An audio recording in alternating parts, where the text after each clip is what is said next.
Chapter 630. Treated as a thief. Gu Yundong was not very familiar with Shuang Prefecture. Zhuangzi still had to be a shopkeeper in Fengkai County for 3 months. He had to nurture Chen Jin Kai before he could come to the prefectural city. During this period of time, she could not let Zhang Gang work alone. That would be too tiring. She had to hire 2 more people to help. Recruit 1. Before Zhuangzi comes to the prefectural city, let Shu stay here for 3 months, Xiaoqingyuan said. Firstly, Shu was quite skilled now. If a local hooligan came, he would be shocked. Secondly, although the shop in the prefecture capital was big, 2 assistants were enough. If they recruited more, they would probably fight when Zhuangzi came over later. Gu Yundong nodded. Why don't we write a recruitment notice outside the shop? Xiaoqingyuan was about to nod when Zhang Gang said hesitantly, Boss, can I recommend someone? Gu Yundong was stunned. Of course. It would be best if Uncle Zhang had a suitable candidate. It would also save us the trouble of looking for people with completely unfamiliar personalities.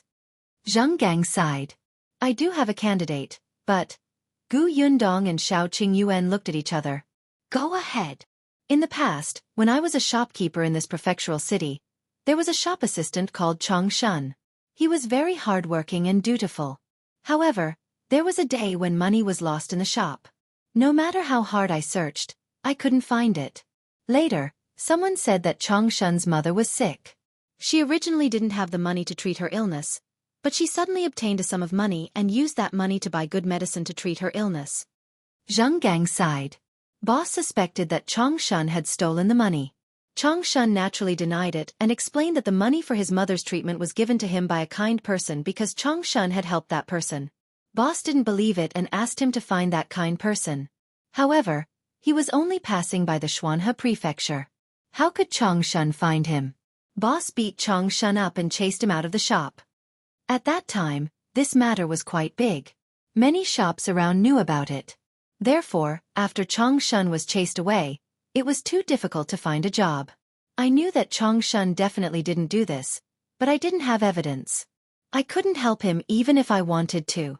It wasn't until a couple of days before I left that shop that I unintentionally heard that the money was secretly taken away by the boss' son. It had nothing to do with Chong Shun. Unfortunately, so what if he knew? His old boss was already dead and he had been chased out of the shop. The only thing he could do was to go to Chong Shun's house and tell him the truth. Chong Shun cried especially sadly when he heard that. The injustice on his body was finally washed away. He was not a thief. However, the surrounding neighbors did not eliminate their prejudice against Chong Shun because of Zhang Gang's testimony. They even felt that it was because Zhang Gang had been chased away by the boss, so he was dissatisfied and took revenge on the boss. Anyway, Zhang Gang did not have evidence. Zhang Gang really wanted to help Chong Shun, but he was also worried that those rumors would affect the business of the shop, so he hesitated. Gu Yundong nodded. Of course I believe in Uncle Zheng. As long as Chong Shun's character is fine, it doesn't matter. Zhuangzi used to be a hooligan in the village, but hasn't he become a shopkeeper now? But I want to meet the shop assistant called Shunzi first. Zhang Gang was overjoyed. The wrinkles on his face were squeezed into a ball. I'll go find him now. Chapter 631. Cruel. As soon as Zhang Gang finished speaking, he turned around and was about to leave. However, he stopped after taking a step and said embarrassedly, Shunzi's house is a little far from here. When will the boss return to the inn? Why don't I bring him to the inn? Gu Yundong thought for a moment and asked, Where is his house? South of the city. South of the city? Coincidentally, we're almost done looking at the shops. I plan to go to the new house to take a look. I'll go with you so that you won't have to run around on a hot day. The Tianhai Academy was in the south of the city, so naturally, the house she had just bought was also in the south. Zhang Gang nodded repeatedly. All right. Before I leave, I'll take a look at the shop that Brother Xiao bought. Gu Yundong turned around and saw Xiaoqingyuan's disappointed expression. However, after hearing her words, the corners of his lips curled up. Xiaoqingyuan took the lead and walked forward. It's not far. We'll be there soon. It was really not far. It was only a street away. Compared to Gu Yundong's shop, the one for the pharmacy here was smaller.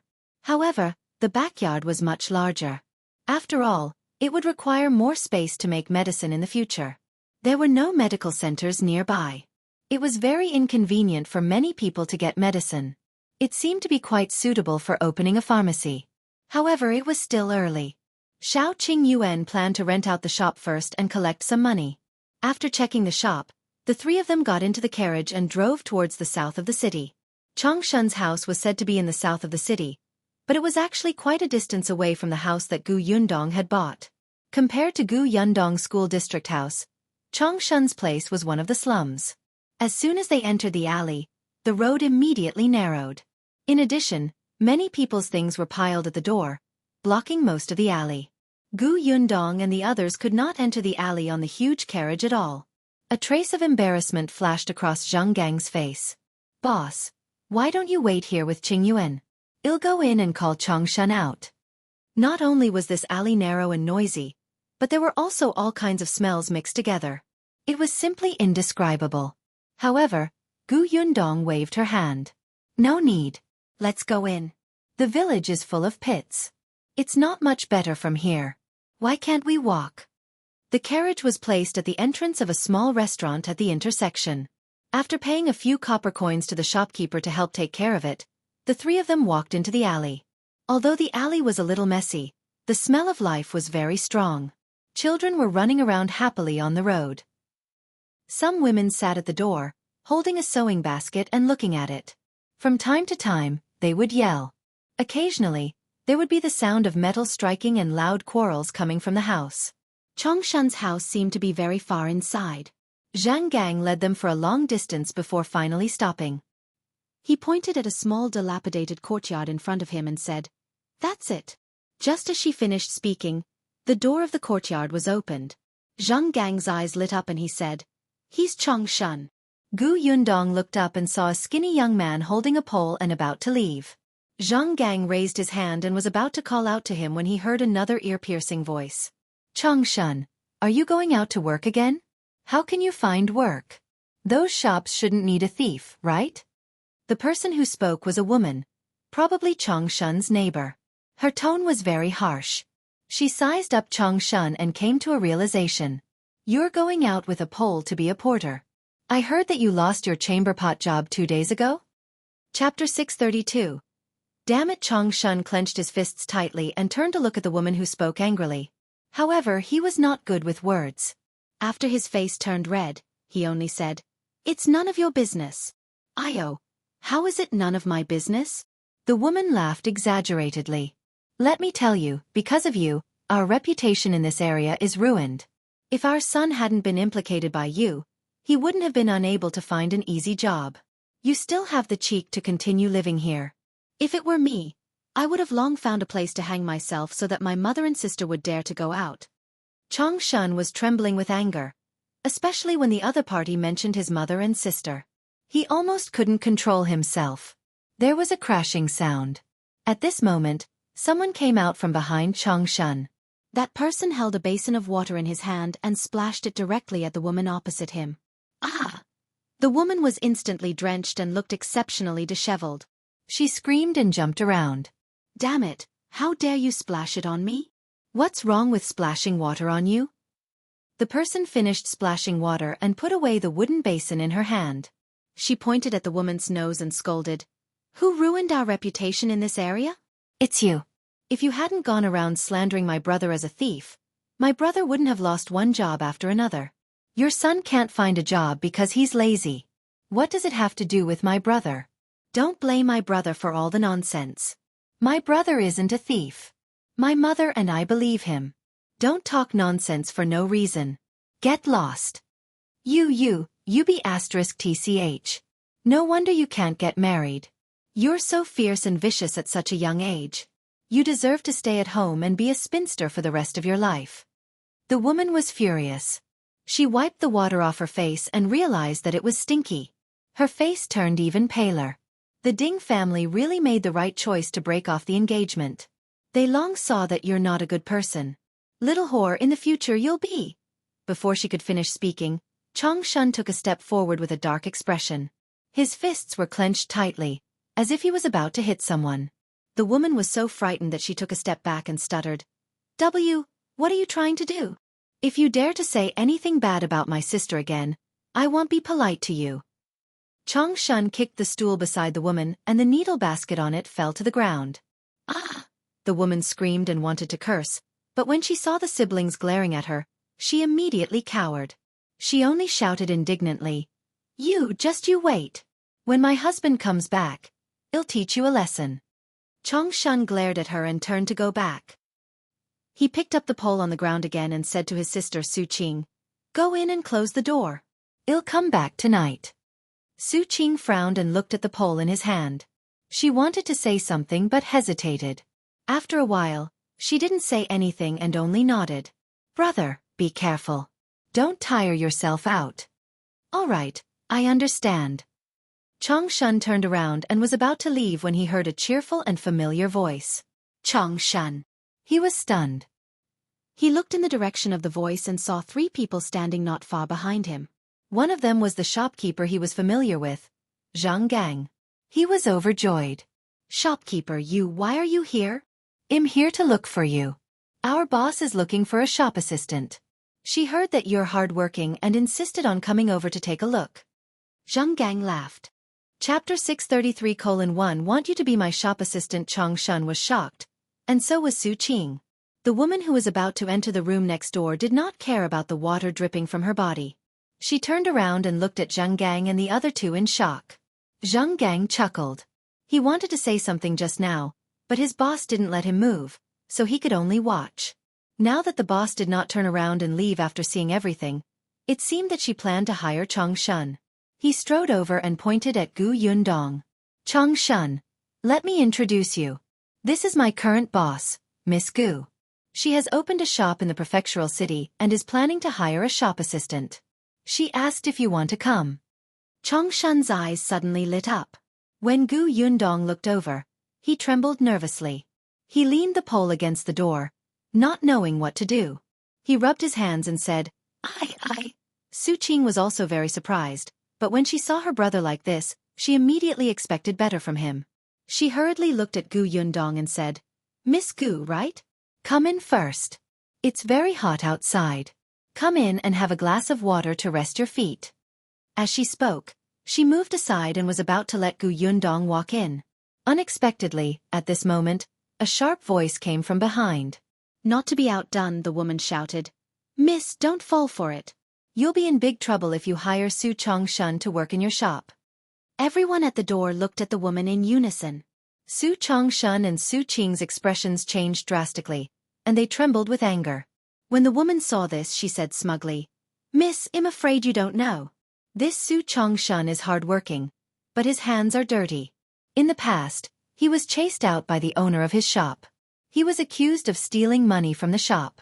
Miss, if you really want to find a shop assistant, you can look for my son. My son has a good character. You. Su Qing wanted to scold her, but she was worried that she would leave a bad impression on Gu Yundong. However, Zhang Gang pointed at her and said angrily, Nonsense. I've said before that Chang Shun is a good person. He never stole the boss money. Don't slander him here and ruin his reputation. Oh, it's you. I remember now. You did come a year ago. But you're on good terms with him. Perhaps you're in cahoots with him. You were also involved in stealing money. Miss, you must open your eyes wide and not fall for it. Otherwise, the shop will be emptied by them. Su Qing could no longer hold it in. She grabbed the pole beside her and wanted to rush over and smash her mouth. But Gu Yundong stopped her. Su Qing was stunned and felt uneasy. She was afraid that her brother's job would be ruined again. She was even more afraid that she might implicate shopkeeper Zhang. Gu Yundong looked at the woman and saw the smug look on her face. She laughed. I can judge for myself what kind of person Su Chang Shun is. As for whether your son has a good character, I can tell from your harshness as a mother. With that, she turned around and entered the courtyard without looking at her. The woman was stunned for a moment before she reacted. She immediately screamed, You're calling me mean? Where did you come from, little b******? How dare you call me mean? Let me tell you. Xiao Qingyun looked over coldly. The woman instantly felt a chill run down her spine. She felt even more frightened than when she faced the furious Su Chang Shun just now. She no longer hesitated and quickly turned around to go home, not daring to say a word. Only then did Xiao Qingyuan enter. Zhang Gang hurriedly followed. Chapter 634. Salary. On the other hand, Su Chongshun and Su Qing stood at the door and looked at each other before entering the courtyard. The Su family's courtyard was really small, even smaller than Aunt Kes. Although Aunt Kes' house only had 2 sleeping rooms, the rooms were big. The 2 rooms in the Su family's house were pitifully small, as if they were one room that was separated by one wall. The central room was also small. When the 5 of them entered, the central room seemed to be filled. Su Qing quickly poured some water and stood behind Su Chongshun. She looked uneasy. She was still worried that what the woman next door had said would leave a very bad impression on Gu Yundong. Gu Yundong took a sip of water to quench her thirst and went straight to the point. My surname is Gu. My shop is on Dahui Road. It's a little far from here and will open in a few days. The shopkeeper is Uncle Zheng. You're familiar with him. He needs 2 workers. One has already been chosen. Uncle Zhang recommended you to me and said that you're honest and hardworking, so I came over to take a look. What about you? What do you think? Do you have any intention of coming along? Su Qing was very happy, and the worry in her heart was relieved. She quickly turned to look at her brother. Su Chongshun was still a little confused. This girl actually wanted to hire him as a shop assistant? How could he have a job? He didn't have to think about finding work every day. When he was a porter, his salary was low and often delayed. Moreover, he would work under Uncle Zheng. Uncle Zheng was a good person and never hit or scolded them casually. Except, after Su Chongshun was done being excited, he gradually calmed down and said, Miss Gu, you heard it just now. I have a bad reputation. Are you referring to being treated as a thief? Uncle Zheng has already told me that. I trust him, so I hope you won't let him down. If you're willing, work hard in the shop in the future. I won't treat you badly. Hearing that she didn't mind, Su Chongshun finally heaved a long sigh of relief. There was a happy smile on his face. I am willing. I'll do my best. Yes, about the salary. 3 taels of silver a month temporarily. If you do well in the future, your salary will increase. If you think there's no problem, we can sign the contract now. The salary in the prefectural city was higher. Zhang Gang did well in the county city, so she gave him 10 taels of silver. In the future, Gu Yundong felt that there should be no problem with increasing his salary annually. She thought about it. After the new year, she could also raise the salary of the old employees at the workshop. When Su Chongshun heard that it was 3 taels of silver, how could he not be willing? He hurriedly nodded. Independent Illinois, go borrow a pen and paper now. We can sign the contract soon. There's no need. I have the contract. You just need to put your thumbprint on it. Gu Yundong had already prepared multiple employment contracts. The names and positions were different, but the contents were similar. Su Chongshun took it and pressed his thumb on it without even reading. Gu Yundong smiled. It seemed that Zhang Gang's trust was not wrong. Su Chongshun also trusted Zhang Gang very much. She was quite satisfied with Su Chongshun. Although he was not good with words, it could be seen that he was very protective of his family and was not afraid of hardship or exhaustion. Zhuangzi, on the other hand, was a smart person. He was eloquent and complimented Su Chongshun.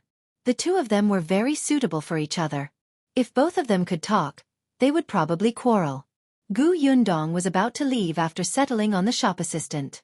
At this moment, the courtyard door was pushed open and an older woman came in with a basket. Chapter 635.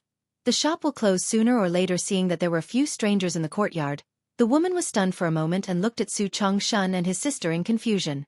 Su Chongshun quickly went forward to take the basket from her hand. Inside the basket were clothes. They were heavy, and the woman's palm had a mark. When Su Chongshun saw this, he felt a little sad. However, he quickly smiled and placed the basket on the steps at the side. He said to the woman, Mother, you're back. This is Uncle Zheng. You've seen him before. This is Miss Gu and Master Xiao. Miss Gu is opening a shop in the prefectural city and asked me to be a shop assistant. I have a job now. Mother, you don't have to wash clothes for others in the future. Ever since Su Chongshun was labeled as a thief, the Su family's life had become difficult. Su Chongshun went out every day to find manual labor. Su Qing did some embroidery work at home, so Mother Su went to collect some clothes to wash. It was better in the summer.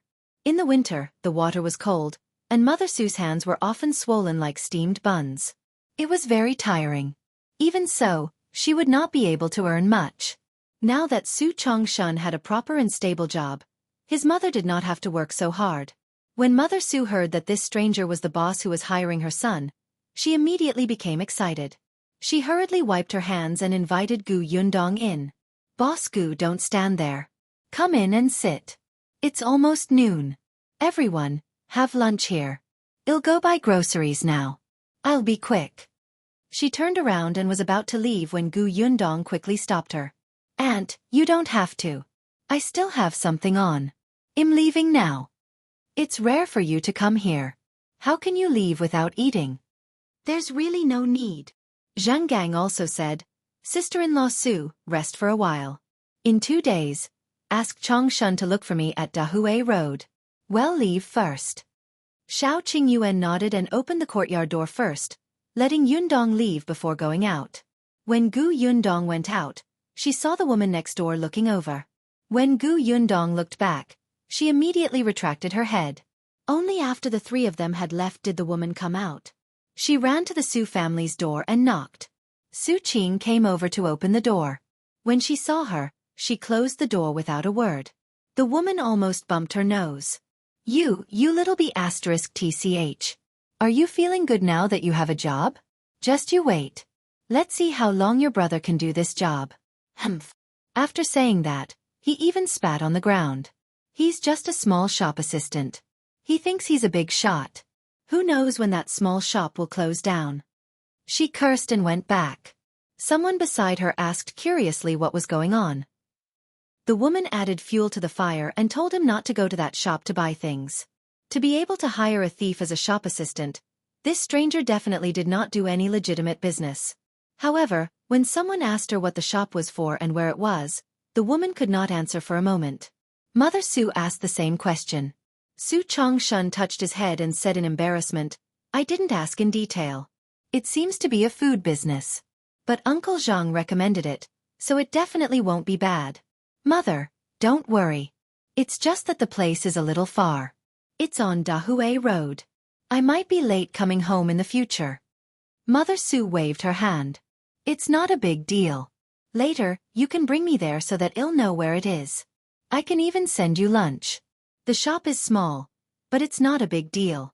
Work hard. It's better than carrying bags for others." After a pause, she suddenly asked, "I heard that young Master Xiao seems to call Miss Gu Yundong?" Chapter 636.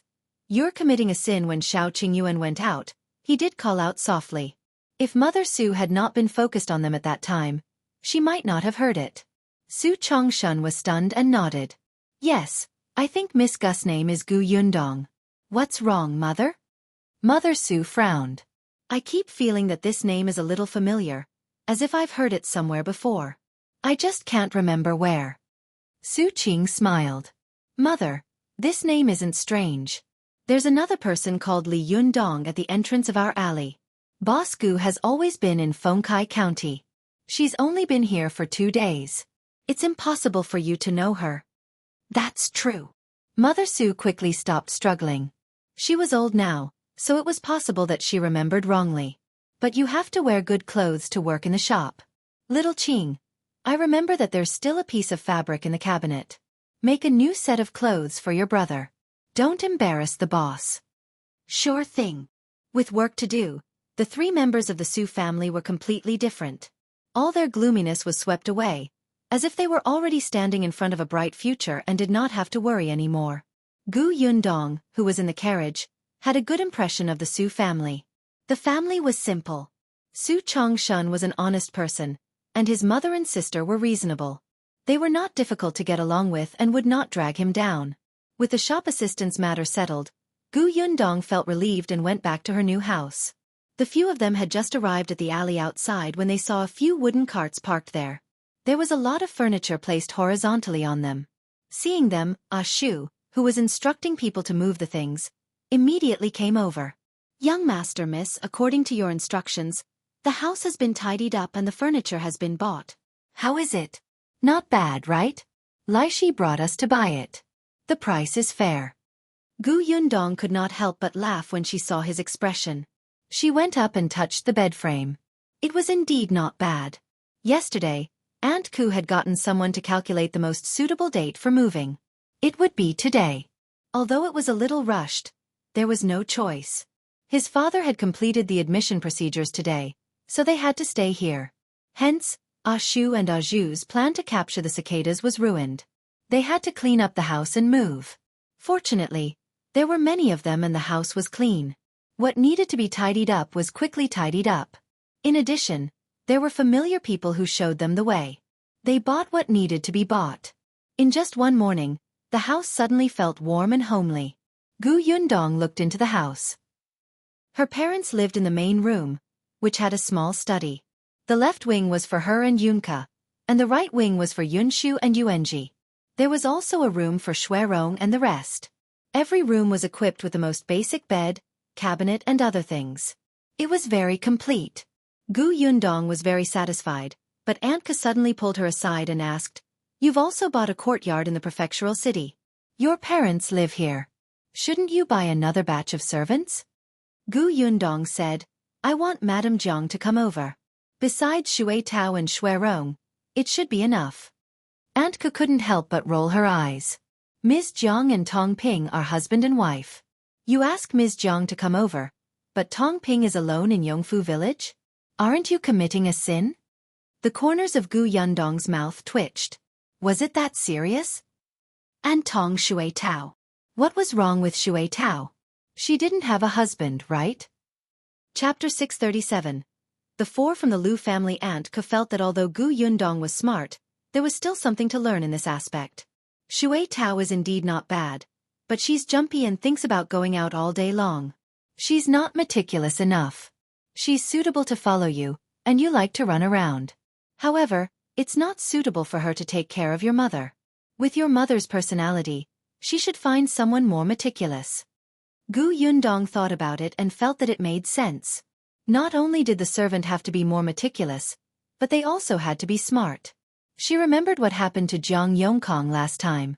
It was hard to guarantee that no one would have designs on her mother now. Also, when her father checked the house yesterday, a woman had already winked at her father. Speaking of which, she was so young and beautiful, but no one had seduced her. Her parents' market price was actually better than hers. Gu Yundong had deep doubts about her charm. However, when she saw Xiao Qingyuan beside her, this suspicion was dispelled by her. Still, Aunt Ku was right. They indeed had to buy a batch of servants. There was no need for a lot. 3 to 4 people in a family was enough. Thus, after lunch, Gu Yundong brought Madame Yang and Kiki to the agency with Aunt Ku. She felt that since they were bought to take care of Madame Yang and Kiki, they had to be pleasing to the eye. This time, Gu Yundong's requirements were slightly higher. She wanted to find someone who could read. It would be best if it was a family.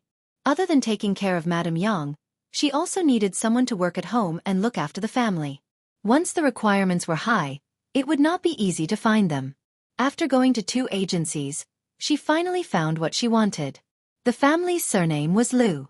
The couple had 2 daughters. One of them was about the same age as Gu Yundong and looked clean and pretty.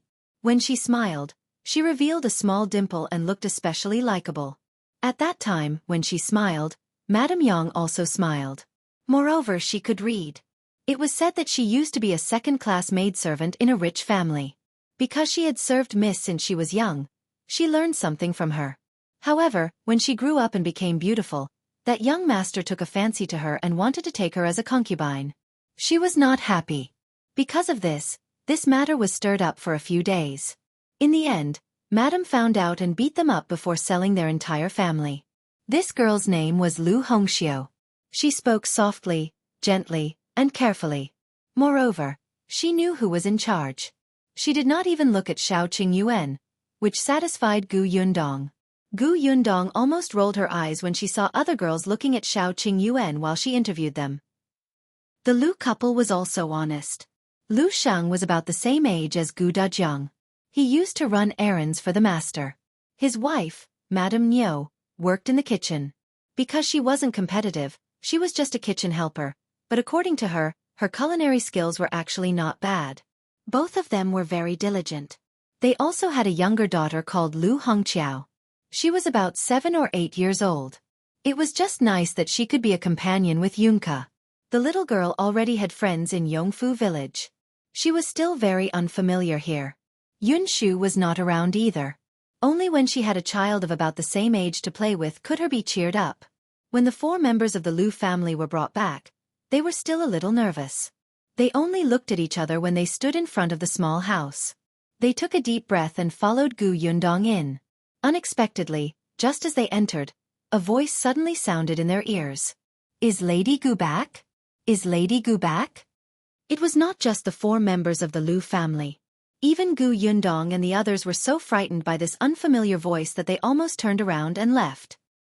Chapter 638. "I've turned bald while waiting for you." The owner of the voice quickly rushed in front of them. After looking around, he locked his gaze on Gu Yundong. "You must be Miss Gu?" Xiao Qingyuan took a step forward and stood in front of him. He frowned and looked at him warily. Gu Yundong looked at Gu Dajiang, who came out later. "Father, what's going on?" Gu Dajiang looked helpless. He rubbed his forehead and said, "This is Master Xia from Tianhai Academy. He specially came to discuss painting skills with you." He also had a headache. When he had just arrived at the academy, he did not even have time to look for the supervisor before he was stopped by Master Xia, who directly asked him where the painter that had guided the students yesterday was. Gu Dajiang looked at his anxious expression and thought that he was here to find trouble. He immediately ran away warily. It was not easy for Gu Dajiang to shake him off and find the supervisor to settle all the matters regarding admission. When he was about to leave, he did not expect to see Master Xia again at the entrance of the academy. At that time, he had a pile of paintings in his hands and looked like he was determined to follow Gu Dajiang. He even climbed into Gu Dajiang's carriage before Gu Dajiang did. It was as if he would cling to Gu Dajiang if Gu Dajiang didn't bring him to look for the artist. What could Gu Dajiang do? He already knew from the gatekeeper that this was a teacher from the academy, and he was a teacher who was very passionate about painting. Therefore, Gu Dajiang could only bring him back. Coincidentally, Gu Yundong had just left the house before they returned. Master Xia had been waiting at home for more than 2 hours. His head was bald from waiting. From time to time, he would run out of the courtyard to take a look. He almost broke the threshold. Hence, when Gu Yundong and the rest returned, he was the first to rush up. "Miss Gu, I've finally met you. You don't know, but I wasn't at the academy yesterday. I didn't even know that there was an artist reviewing the students' paintings. When I returned and heard the news, I quickly ran to the fate hut of the mountain elder. However, you guys had already left. I was just 1 step late. I was just 1 step late from seeing you. I was so frustrated that I didn't sleep well the entire night. I waited for your father at the academy early in the morning. This time, I finally meet you." Master Xia was extremely excited. Gu Yundong looked at him and felt as if he would cry if he continued. "It's good that you're back. Let me tell you, I brought my paintings over. Come and show me what's wrong. Why can't I draw a satisfactory painting?" As he spoke, he became anxious again and almost reached out to grab Gu Yundong. Gu Yundong quickly told him to calm down. "Master Xia, wait for a while. I've just returned home. I can only calm down and look at the paintings after I've arranged everything, right?" Master Xia wanted to ask her to leave everything to Gu Dajiang, but he was in someone else's house after all. It was not good to go overboard. Therefore, he could only suppress her desire and look at Gu Yundong eagerly, hoping that she could finish everything in an instant. Gu Yundong was speechless. She heaved a sigh of relief and explained the background of the 4 people from the Lu family to Father Gu. Then, she asked Tong Shui Tao and Shui Rong to bring them away and settle them down. After everyone was busy with their own things, she followed the impatient Master Xia to the study. The study had just been tidied up not long ago. There was a huge desk in front of the windowsill, and the pen rack on the table was already prepared. Moreover, the brush, ink, paper, and inkstone were all done. She didn't know if Shu and the others had arranged them beforehand or after Master Xia arrived. What shocked Gu Yundong was the pile of things on the table. Chapter 639. Same lecture hall. Come Come, come. Sit here.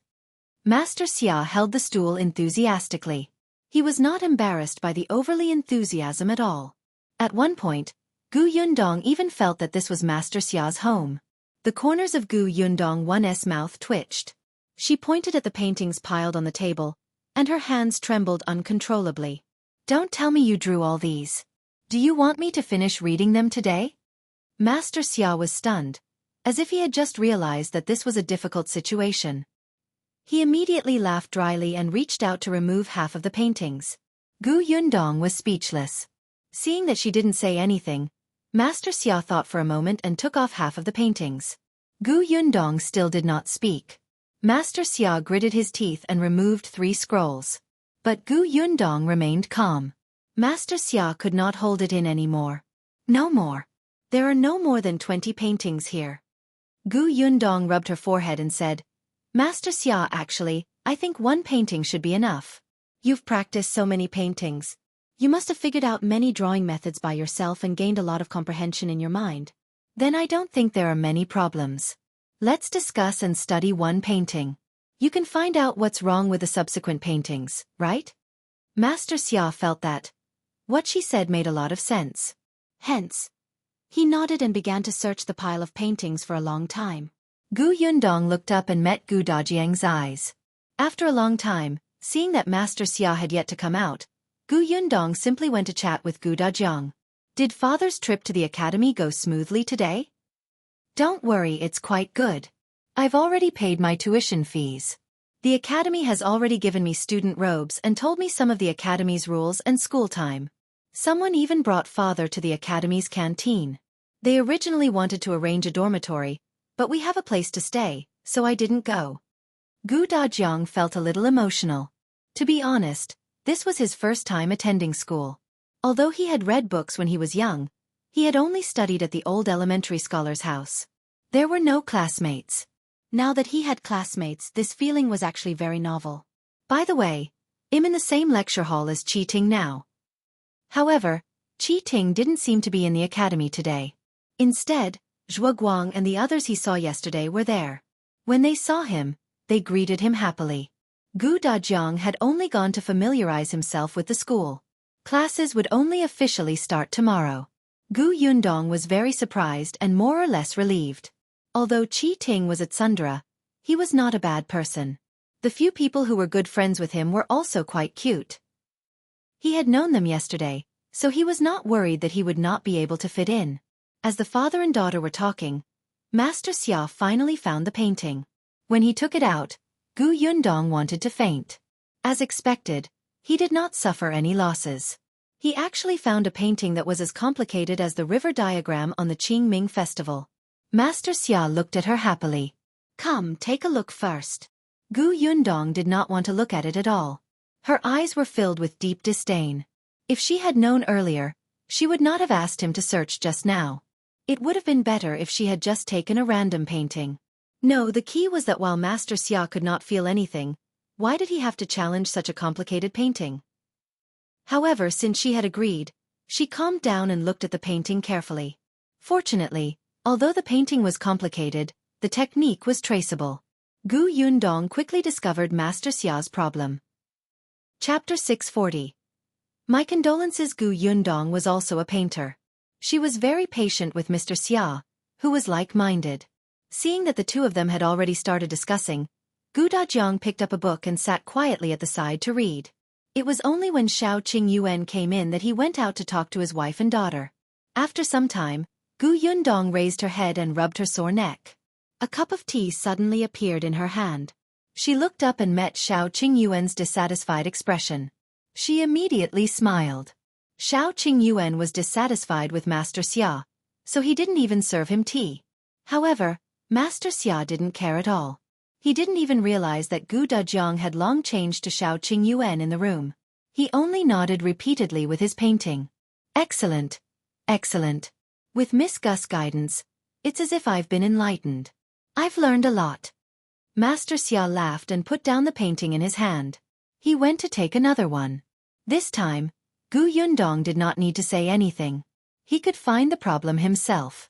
He immediately beamed with joy and danced with joy. After a long while he calmed down and asked Gu Yundong, "Yundong, your painting skills are so good. Your teacher must be a big shot in the current era. I wonder where he is now. Can you introduce him?" Gu Yundong said, "I might never see him again in this lifetime." Her teacher was in another world.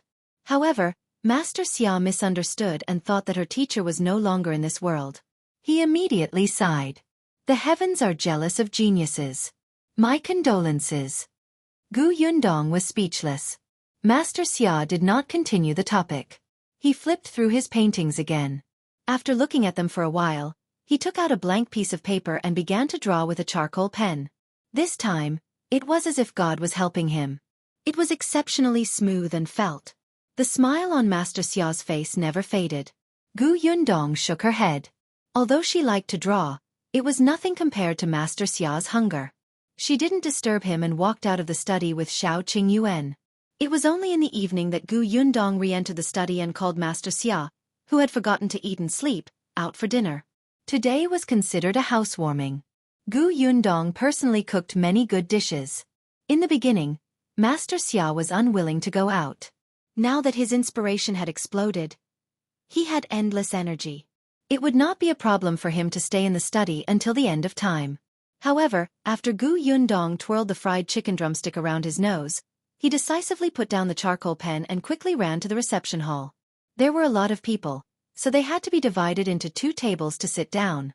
In fact, Gu Yundong had wanted to invite Niet Song over for such an important day. After all, they had moved to the prefectural city. She had to let her friend know her address and get to know her family. Unfortunately, Niet Song was not around. Aunt Ke said that he had been sent elsewhere by his father to train. Therefore, Master Xia was the only guest in the Gu family. Either table was filled with more than 10 dishes. Firstly, it was to celebrate the housewarming, and secondly, it was to celebrate Gu Dajiang's entrance into school. Wouldn't everyone be happy? After everyone was full, Gu Dajiang personally sent Master Xia out. Then, he got Shuang to drive the carriage back to the academy. On this trip, Master Xia had made a breakthrough in his painting skills. He had also eaten until his mouth was full of oil. He was already satisfied. Yes, he could still find an excuse to eat next time. That Gu girl's culinary skills were too good. Not only was she good at cooking, but she was also good-looking. It was a pity that she was already engaged. Otherwise, he would have a lot of young talents to introduce to her. The lively courtyard finally quietened down. After everyone had cleaned up, Gu Yundong got up and walked towards the Lu family's house. Chapter 641.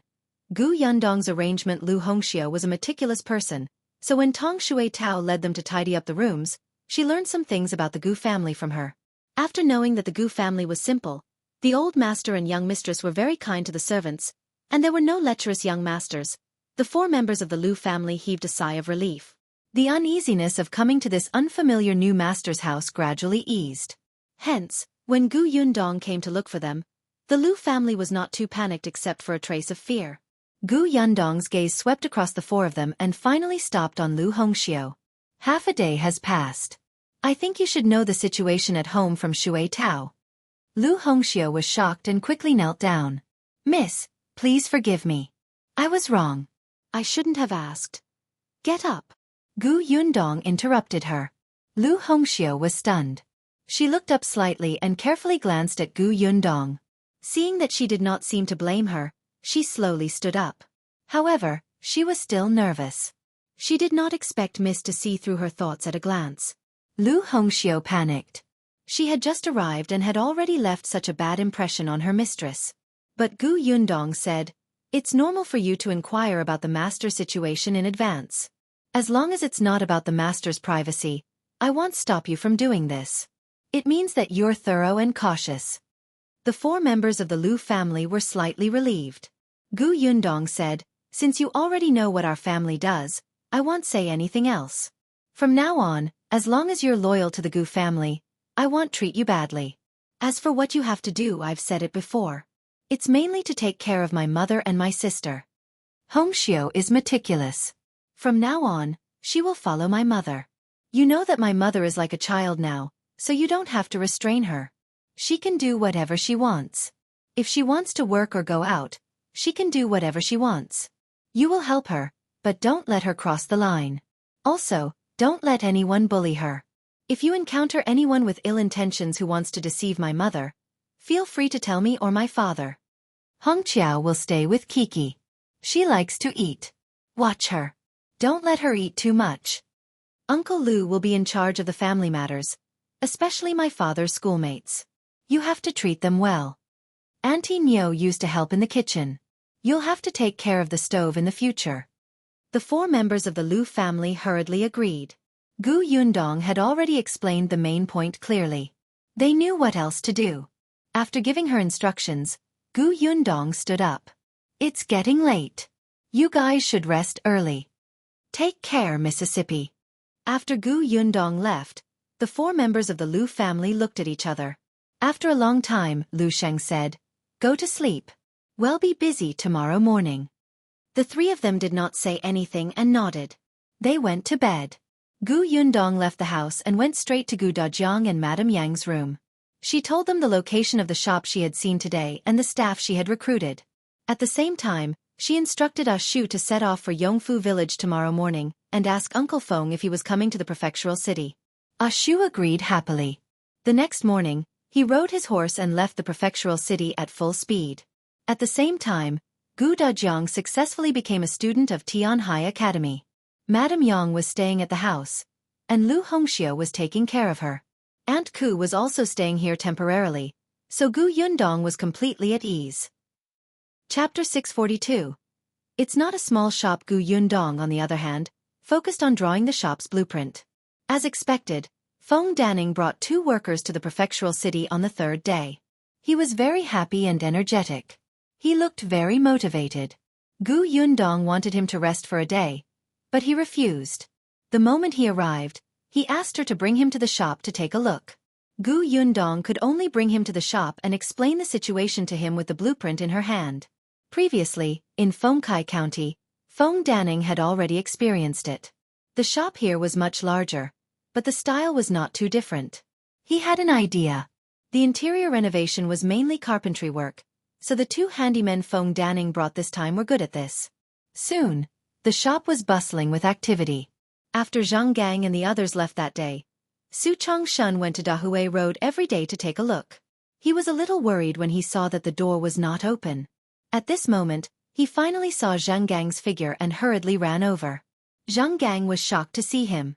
"Why are you here?" Su Chongshun chuckled. "I'm here to help." "Rascal." Zhang Gang smiled and patted his head. He did not stop him and led him into the shop. Gu Yundong was also very surprised to see him, but she was naturally happy to see him so diligent. Su Chongshun was really the type of person who did not talk much but worked very hard. Occasionally, when Gu Yundong and Feng Danning discussed the structure of the shop, he would listen quietly at the side. He looked like he did not understand but was trying his best to learn. He was actually a little cute. Gu Yundong had asked a waiter from a nearby restaurant to deliver lunch. The food was delicious, but it was a little expensive. Seeing this, Su Chongshun fell into deep thought.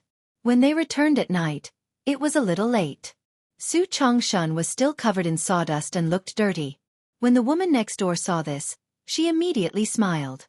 "You ran out every day and came back listless. I knew that no shop would hire you as a shop assistant at all. Today, you finally started to look for work elsewhere? TSK, TSK, TSK. You even showed me your attitude a few days ago. Serves you right." Su Chongshun ignored her and entered the courtyard excitedly. Mother Su was a little surprised to see him like this. "Is the shop not open yet?" "It's open. I saw the owner and Uncle Zhang today. The shop is being renovated. I've been helping for the entire day." Mother Su's eyes lit up. That's good, that's good. I've been worried for the past few days. I was afraid that something would happen." "Mother, don't worry. Uncle Zhang won't lie to me."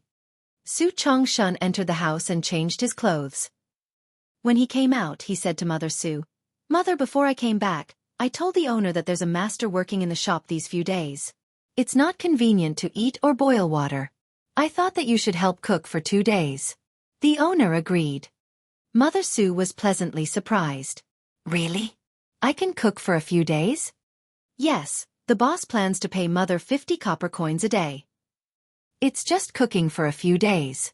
There's no need for money. There's no need for so much money. Su Chongshan was helpless. He had said the same thing, but the boss insisted on giving it to him. He was not as eloquent as the boss, so he could only agree. Therefore the next day, Su Chong took Mother Su to Dahue Road early in the morning. Looking at the huge two-story shop in front of her, Mother Su's eyes could not help but widen. No, wasn't it a small shop? Chapter 643. Flower. At first, Mother Su really thought that it was just a small shop. The shop where her son used to be a shop assistant was not very big. However, regardless of whether it was a small shop or not, as long as her son had a stable job, it was much better than being a porter outside every day. Therefore, she did not even ask how much his salary was. Unexpectedly, this shop was so big. Not only were there 2 floors, but the inside was also surprisingly big. She was very happy. With such a big shop, the Gu family's business was definitely not small. Such a big shop's owner even took a fancy to her son as a shop assistant. In the future, when the Gu family's business grew bigger, Chongshan would also rise and become more promising. At this moment, Mother Su heaved a sigh of relief. Gu Yundong also came early. When she saw Mother Su, she walked over with a smile. I'll have to trouble Auntie for the next few days. This is the money for groceries. Auntie, feel free to cook any food. The workers do hard labor. The food can't be bad. Mother Su looked at the 5 taels of silver in her hand and could not help but tremble. This boss Gu was too magnanimous. This was only the second time they met, and she gave her silver just like that. She even gave her 5 taels in one go. Wasn't she afraid that she would embezzle the money? Seeing that she did not speak for a long time, Gu Yundong asked curiously, "What's wrong, Aunt? Is there a problem?" No problem. I'll go buy groceries now. I guarantee that the workers will be full." Mother Su carefully took the silver and quickly found someone to ask about the market before leaving in a hurry. Gu Yundong did not have to worry about these things. She was also very busy. This was her first step out of Fengkai County, so she took it very seriously. She had personally watched over the renovation of the shop. As for transporting goods, Xiaoqing Yuan had already brought a Zhou and the others back to Yongfu village. This was the first time they transported goods from Yongfu village to the Shuang prefecture. Xiaoqing Yuan had to personally lead the way before he could be at ease. He would leave the rest of the trips to Tongping and Chen Jinbao. Fortunately, Uncle Feng and the rest were already familiar with it. There was no problem in communication, which made Gu Yundong much less worried. Not long after, Mother Su returned with a basket full of vegetables. At the same time, she was holding a flower in her hand, a bright and tender yellow sunflower. Gu Yundong was stunned. The flower was beautiful. She suddenly thought of what Gu Dajiang had mentioned about Madame Yang's love for planting flowers. Gu Yundong was stunned for a moment and could not help but stop what she was doing.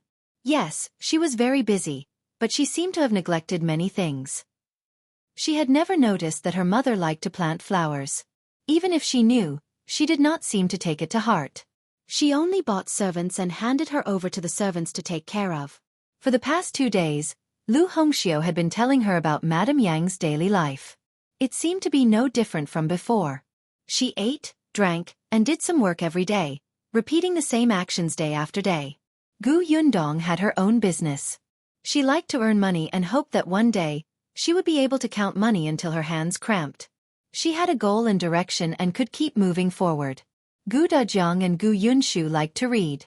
They had left home, had classmates and teachers, and were also moving towards their goals. Yunka liked to eat, and she also liked to cook. Even though she was still young, she also had things she liked and she watched others cook seriously. Once, Gu Yundong even saw her holding mud and playing house. She repeated the process of how her sister fried the chicken drumstick without missing a single detail. Everyone seemed to have found something they liked and were working hard. Except Madame Yang. Chapter 644. Familiar person. Gu Yundong realized that she had always treated Madame Yang as a child. She wanted her to do whatever she wanted. Her mother could work, rest, and play as she pleased. However, she had forgotten that no matter how young a child was, they would have their own favorite things, even if it was in stages. Madame Yang liked flowers. In the past, when the Gu family's conditions didn't allow it, she didn't show it. Now that the conditions allowed it, she had already developed a habit of keeping it to herself and never mentioned it. Mother Su saw that Gu Yundong was staring at the flower in her hand without saying anything. She was a little nervous and asked softly, "Boss, is there a problem with the flower?" "No." Gu Yundong came back to her senses and hurriedly shook her head. She smiled and said, "I just think that these flowers are quite beautiful." Mother Su explained, "When I came back from buying groceries just now, I met a young lady selling flowers. I saw her accidentally trip over a rock and almost fell. I helped her up. Look, she gave me a flower. At that time it was really quite dangerous. If the young lady really fell, she would have fallen into the water." She was actually a little afraid that Gu Yundong would misunderstand that she had used the money Gu Yundong had given her to buy flowers, so she explained very clearly. "I also think that these flowers are quite beautiful. I saw a small bottle in the backyard. I will plug it in and place it on the table.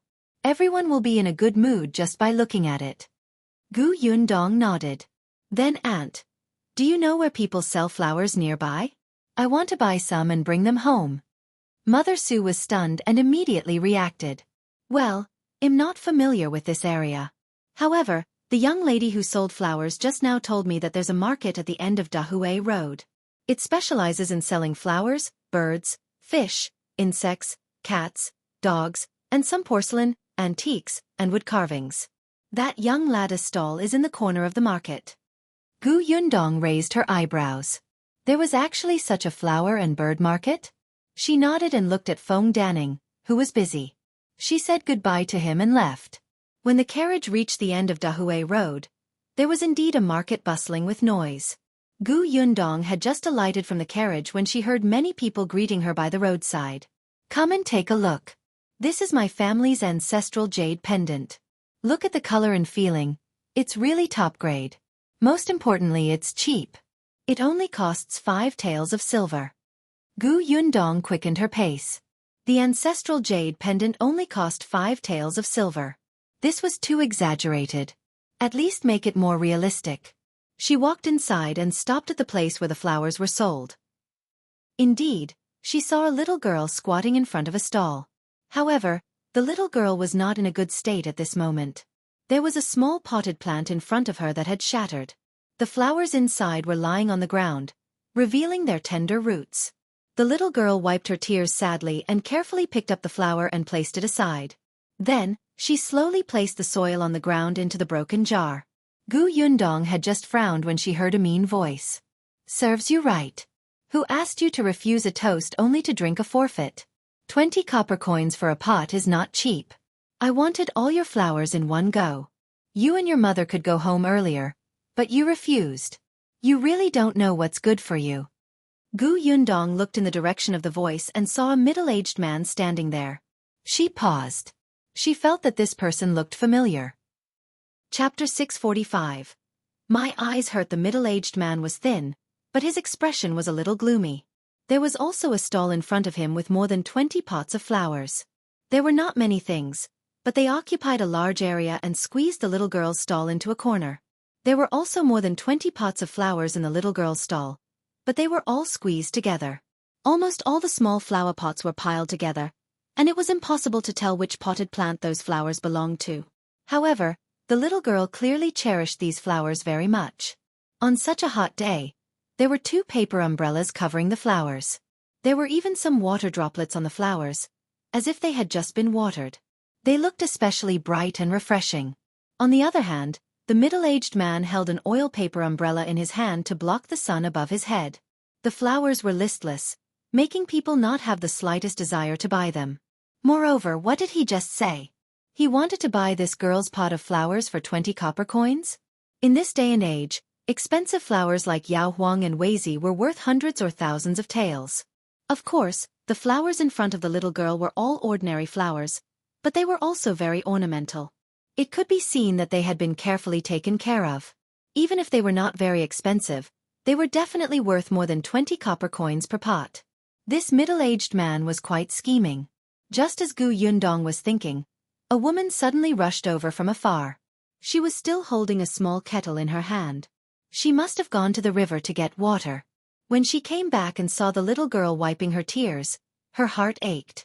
"What's wrong?" "Mother, I didn't protect little Hui well." The little girl pointed at the flower on the ground, looking very sad. Her mother patted her head. Before she could comfort her, she heard the middle-aged man's mocking laughter again. "Ha ha ha, you actually named flowers. Are you a fool?" His words were harsh, but Gu Yundong suddenly remembered who this person was. Shopkeeper Pan. Back then, the shopkeeper who wanted to cheat Xiao Qingyuan ended up asking for trouble and was hung on a tree by Xiao Qingyuan with a rope. He had been arrested and taken away. He was already released after almost a year. Moreover, he used to be shopkeeper Pan. Now, he had fallen to the point where he could only occupy a seat here and sell flowers? Yes, he had lost a lot of weight now. No wonder Gu Yundong could not tell at a glance. However, after being in prison for so long, he still refused to change. In the past, he wanted to take advantage of Xiao Qingyuan. Now, he was bullying the women and children. He was simply hopeless. Gu Yundong shook her head and walked to the mother and daughter. She squatted down and said to the little girl, "I want to buy your flowers, okay?" The little girl looked up with tears in the corners of her eyes. Her mother also looked at Gu Yundong happily and hurriedly nodded. "Of course. Miss, you can choose whichever pot you like. Look, there are orchids, lilies, hibiscus, and mountain pellets. They're all beautiful." Gu Yundong indeed thought that they were very good-looking. The young lady also smiled through her tears and looked at Gu Yundong expectantly. When shopkeeper Pan saw that there was a customer, he hurriedly rushed forward and squeezed the little girl and her mother to the side.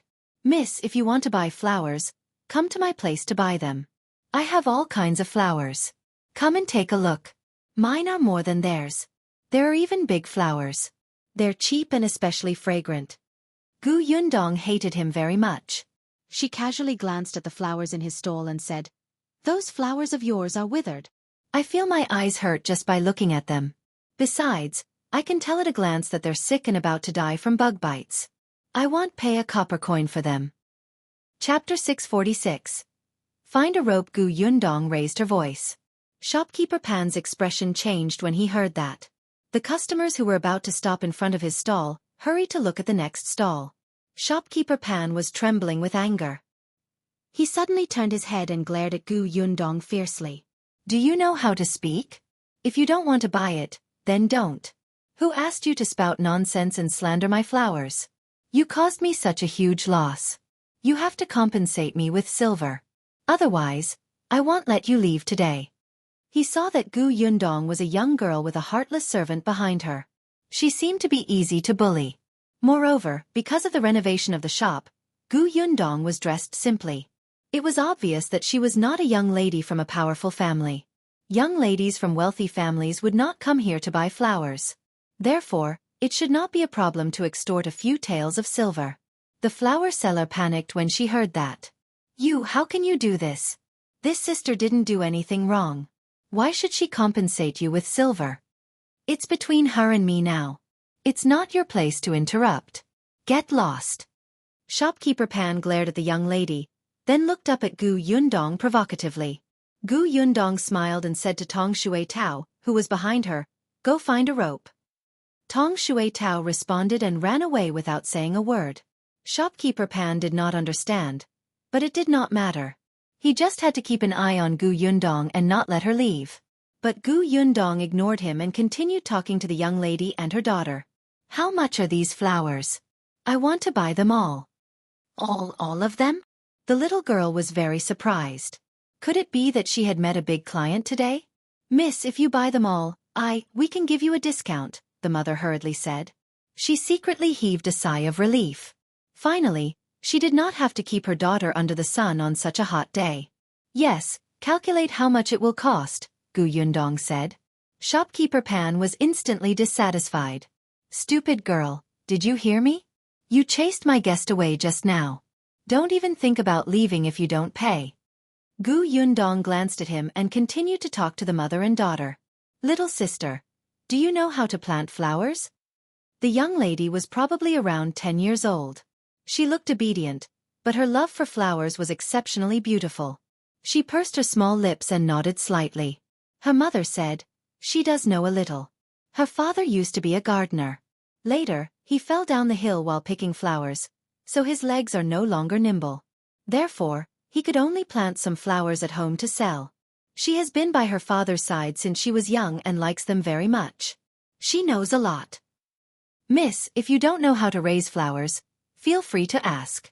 Gu Yundong really did not know much about raising flowers. In the past, she did not have the leisure to do so. Now, she did not either. She didn't know if Madame Yang could do it. Even if she liked flowers, she might not know how to take care of them. So, damn it, you actually don't take me seriously. Shopkeeper Pan was furious. His face was livid from their disregard. He raised his foot and kicked the pots of flowers. The young lady and her daughter's expressions changed drastically, but Gu Yundong quickly kicked his ankle. Shopkeeper Pan immediately took 2 steps back. He failed to kick down the potted plant and fell to the ground. Tacit. Before she could finish speaking, Tong Shui Tao ran over. Miss, the rope is here. Gu Yundong looked at the length and nodded in satisfaction. Then, she smiled and looked at Shopkeeper Pan. Chapter 647. Nightmare Reappears. Shopkeeper Pan looked at her malicious smile and felt a chill in his heart. For a moment, he regretted extorting her. But it was already too late. Gu Yundong signaled with her eyes, and Tong Shui Tao strode forward. The rope in her hand shook violently, and under Shopkeeper Pan's puzzled gaze, she suddenly tied him up tightly. Shopkeeper Pan's eyes widened and he immediately struggled. What are you doing? What are you doing? Let go. Help. Murder. Robbery. His high-pitched voice quickly attracted the attention of the people beside him. However, no one knew if it was because he was too unpopular or if no one believed that 2 young girls could deal with a man. In short, no one stepped forward to help. Instead, they laughed as if they were watching a show. Boss Pan, who would dare to kill someone in broad daylight? Don't go too far and extort money from her. A little girl can tie you up like this? All of us saw it clearly just now. You were the one who stood there motionless and let the little girl tie you up. Someone even advised Tong Shui Tao, Miss, you have to be careful. In a while, he will lie down and let you pay. Tong Shui Tao chuckled. I'm not afraid. As she spoke, she tightened the rope and pulled Shopkeeper Pan, who was so angry that she almost bled from her 7 orifices, a few steps forward. Shopkeeper Pan staggered a few times. After a while, he stood under a big tree at the side. The tree was very tall. Shopkeeper Pan had wanted to set up the stall here to hide from the sun, but there were already many people occupying the shade under the tree. He did not dare to. Now that Tong Shui Tao had pulled Shopkeeper Pan over, these people actually immediately moved aside without a word, making Shopkeeper Pan so angry that he almost fainted. Are you blind? She attacked first and she wanted to rob.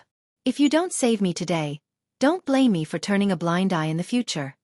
Tong Shui Tao was extremely strong and threw the rope up the tree trunk. Shopkeeper Pan felt that her actions were a little familiar. He had a bad feeling. Sure enough, in the next moment, Tong Shui Tao tightened the rope and lowered her hand. Shopkeeper Pan's tightly tied body was instantly pulled up and hung in the air. Shopkeeper Pan's face instantly turned pale. Put me down. Quickly put me down. Help, I'm afraid of heights. Actually, he wasn't afraid in the past. After being hung up and beaten up by Xiao Qingyuan last time, he started to be afraid. Moreover, ever since then, he had been arrested and almost thrown into prison. If he hadn't sold his family's shop and put in a lot of effort, he might not have been able to come out. Now that this terrifying memory had surged into his mind again, Shopkeeper Pan began to tremble. Tong Shui Tao wrapped the rope around the tree trunk and tied it up. She clapped her hands and said, I'm just enforcing justice on behalf of the heavens. Can't you do a good business? Why do you have to bully a little girl? It's fine, but you actually want my miss to compensate? What a joke. Her miss loved money. It was already good enough that she didn't ask you to compensate her. You still want to extort her? You don't know the immensity of heaven and earth. Shopkeeper Pan did not hear what she said at all. His legs fluttered in the air. Put me down. I was wrong. Please spare me. Put me down quickly. Gu Yundong was a little surprised. Oh, there was finally something that was not unchanged. This guy knew how to beg for mercy? Unfortunately, it was too late. Gu Yundong ignored him and turned to ask the young lady and her daughter to help carry the flowers to the carriage outside. Chapter 648. Too unpopular. The four of them each took 2 pots of flowers. After a few trips, the 20 potted plants were all moved. Shopkeeper Pan was still hanging from the tree. Not only did no one care about him or put him down, they even pointed at him and mocked him. Gu Yundong shook her head. It was rare for a person to be so unpopular. In the end, a man who wanted to continue enjoying the shade under the tree put him down. When Shopkeeper Pan landed, his legs were weak, and his entire face was red. Soon, his face turned pale. After he regained his senses, he did not say anything and ignored everyone's teasing. He immediately packed up his potted plants in a hurry and left with his head buried. In short, he never appeared in the flower and bird market in that area again. Gu Yundong finished teaching Shopkeeper Pan a lesson and bought the flowers. Then she said to the little girl, "I bought these flowers for my mother, but I don't know if my mother knows how to take care of these flowers. If you do, can you come back with me and teach my mother for a couple of days?" The little girl was stunned and did not know how to answer. The mother was also a little stunned. It turned out that this customer had bought the flowers for her mother. This girl was filial, but, "Miss, if you don't mind, I'll go with Xiao Yuan. What do you think?" She was worried about letting her daughter go with a stranger, even if this stranger looked like a kind and friendly girl. Gu Yundong smiled. "Of course I don't mind." She let the mother and daughter get into the carriage before giving them the money to buy flowers. There were a total of 20 pots of flowers, some expensive and some cheap. It was about 5 taels of silver. The little girl called Xiao Yuan was still very happy. She looked at the silver with a glowing face. There were many flowers in the flower and bird market. There were more expensive flowers that were raised well. Those rich people naturally wanted to buy those famous flowers that were carefully nurtured. Flowers like hers seemed to be everywhere. Flowers that were neither up nor down were the most difficult to sell. Sometimes, she might not even sell 2 pots a day. Now that they had sold 20 pots in one go, today was a great harvest for them. Not to mention going to the customer's house to teach how to plant flowers. Even if they were asked to push all the flowers to the customer's house on a cart and arrange them one by one before watering them, they would be happy. Moreover, teaching others how to plant flowers was a very happy thing for Xiao Yuan. The mother and daughter sat in the carriage and looked at the potted plants reluctantly. The carriage drove into the south of the city and soon arrived at the area where Gu Yundong was. Xiao Yuan and her daughter were still a little nervous. They were from the Shuang prefecture. Although they didn't live in a good place, they knew that this was a place where scholars lived. They heard that the prices of houses were high, and the people coming and going were all students. They were especially polite, and it was a place that people yearned for and respected. The carriage quickly stopped at the door of the courtyard. Xiao Yuan and her mother got out of the carriage and felt that the clean street was completely different from the flower and bird market. They instantly became reserved. Gu Yundong had already pushed open the courtyard door. When she looked up, she saw Madame Yang. Madame Yang, who was sitting in the courtyard, looked at Yunka writing in a daze. She still had a sewing basket in her hand. Previously, when she was in Yongfu village, she had learned embroidery from Xianxia for a period of time. She had even embroidered a few pieces of handkerchief that made her feel a sense of accomplishment. Gu Yundong had thought that she liked it very much, but now he realized that it was not the case. Chapter 649. Like Gu Yundong looked at Madame Yang, whose eyes were completely unfocused, indicating that she did not want to embroider a handkerchief at all. She suddenly felt a little sad. She exhaled slowly and called out with a smile, "Mother!" Madame Yang suddenly turned around and immediately welcomed them happily. "Dong dong dong dong, you're back?" Then, she saw Xiao Yuan and her mother following behind. She tilted her head curiously and asked, "Who are they?" Gu Yunka also put down the pen in her hand and quickly ran over to hug her thigh. She also tilted her head and looked at them curiously. The mother and daughter's identical cute actions instantly gave Xiao Yuan and her daughter an indescribable strange feeling. Gu Yundong stroked little Young's head and looked at Madame Yang. "Mother, I went out today and bought you a gift. See if you like it." "I like it." Madame Yang immediately nodded before she could see it. Little Yunka joined in the fun. "I like it too." Gu Yundong was amused by the two of them. "I'll bring you to take a look." She led the two of them out of the courtyard. The carriage was still parked outside. As soon as Tong Shui Tao lifted the curtain, Madame Yang was instantly attracted by the neatly arranged flowers. Looking at those bright colors, her eyes instantly lit up. Gu Yundong heaved a sigh of relief. Indeed, her mother liked it very much. "Mother, these are the flowers I bought today. Can you take care of them in the future? Xiao Yuan and her mother are over there. These flowers were bought from them. If you don't know how to take care of them, you can get Xiao Yuan to teach you." Madame Yang glanced at Xiao Yuan and smiled happily. "Okay. Come, let's move the flowers in first." As soon as Gu Yundong finished speaking, Madame Yang impatiently climbed into the carriage and moved the potted plants over. There were many people in the family. With the help of the 4 members of the Lu family, it did not take long to move all the flowers. Madame Yang was really happy. She looked around the courtyard and personally placed the potted plants. Then, she pulled Xiao Yuan and started asking questions. Only then did Xiao Yuan realize that Madame Yang was different from ordinary people. She was like a child. She would even argue with her youngest daughter when she asked questions. She would even be smug when she won. Gu Yundong saw that Madame Yang's face was covered in dirt, but the smile on her face was very bright. She felt relieved. She turned around and went into the study.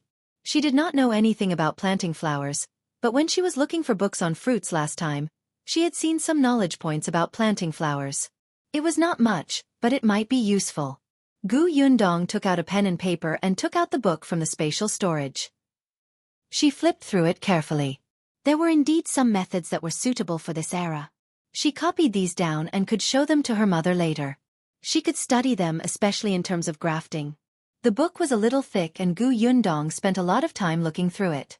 From time to time, laughter could be heard in the courtyard. By the time she went out, it was already past 3 p.m. She asked Xiao Yuan and her daughter to stay for dinner, but they rejected her. "Her father is still waiting for us at home. I'm afraid he'll be worried if we go back too late." Gu Yundong did not force her. She got Tong Shui Tao to prepare the carriage and send them back. She also planned to go with them. She wanted to go to the shop and take a look.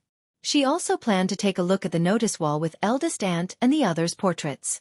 Unexpectedly, just as she opened the courtyard door, she bumped into Gu Dajiang. Gu Yundong looked down. When she saw what he was holding, she could not help but laugh. Chapter 650. Tacit understanding between father and daughter. Gu Dajiang was also holding a pot of flowers. The lush crepe myrtle flowers on the branches were especially pleasing to the eye. The potted plant was a little big. When Gu Dajiang carried it back, his clothes were wrinkled and dirty. "Father, did you buy this for my mother?" Gu Yundong thought that she and her father really had a tacit understanding. They even sent flowers at the same time. Gu Dajiang laughed dryly and said in embarrassment, "On the way back, I bumped into someone selling these flowers, so I bought a pot for your mother. What do you think? Does it look good?" Actually, that was not the case. This flower originally belonged to the academy and was specially managed by a gardener. Gu Dajiang had wanted to buy a few pots 2 days ago, but the gardener didn't agree. He said that he couldn't make the decision. Today, the supervisor returned. Gu Dajiang went straight to the supervisor and asked him before finally bringing back a pot. Initially, he thought that if the supervisor did not agree, he would take Madame Yang to the market tomorrow to see if there were any flowers that suited her taste. However, when Gu Yundong looked at him meaningfully, he subconsciously found an excuse and changed the topic stiffly. "Are you going out? It's already so late. Why are you still going out?" Then, he saw the unfamiliar mother and daughter behind her and was slightly stunned. "These two are. I invited them to help." Gu Yundong smiled and did not say what they were helping with.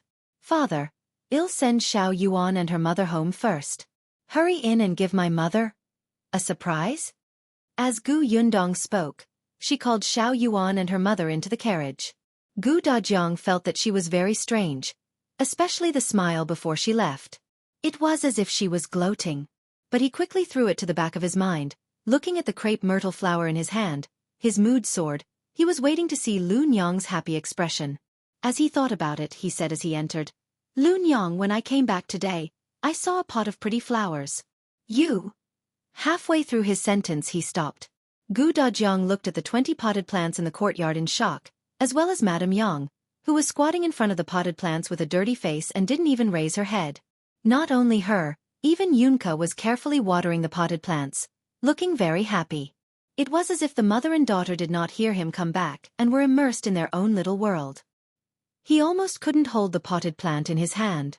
It was Lu Sheng who carefully stepped forward and took the thing in his hand.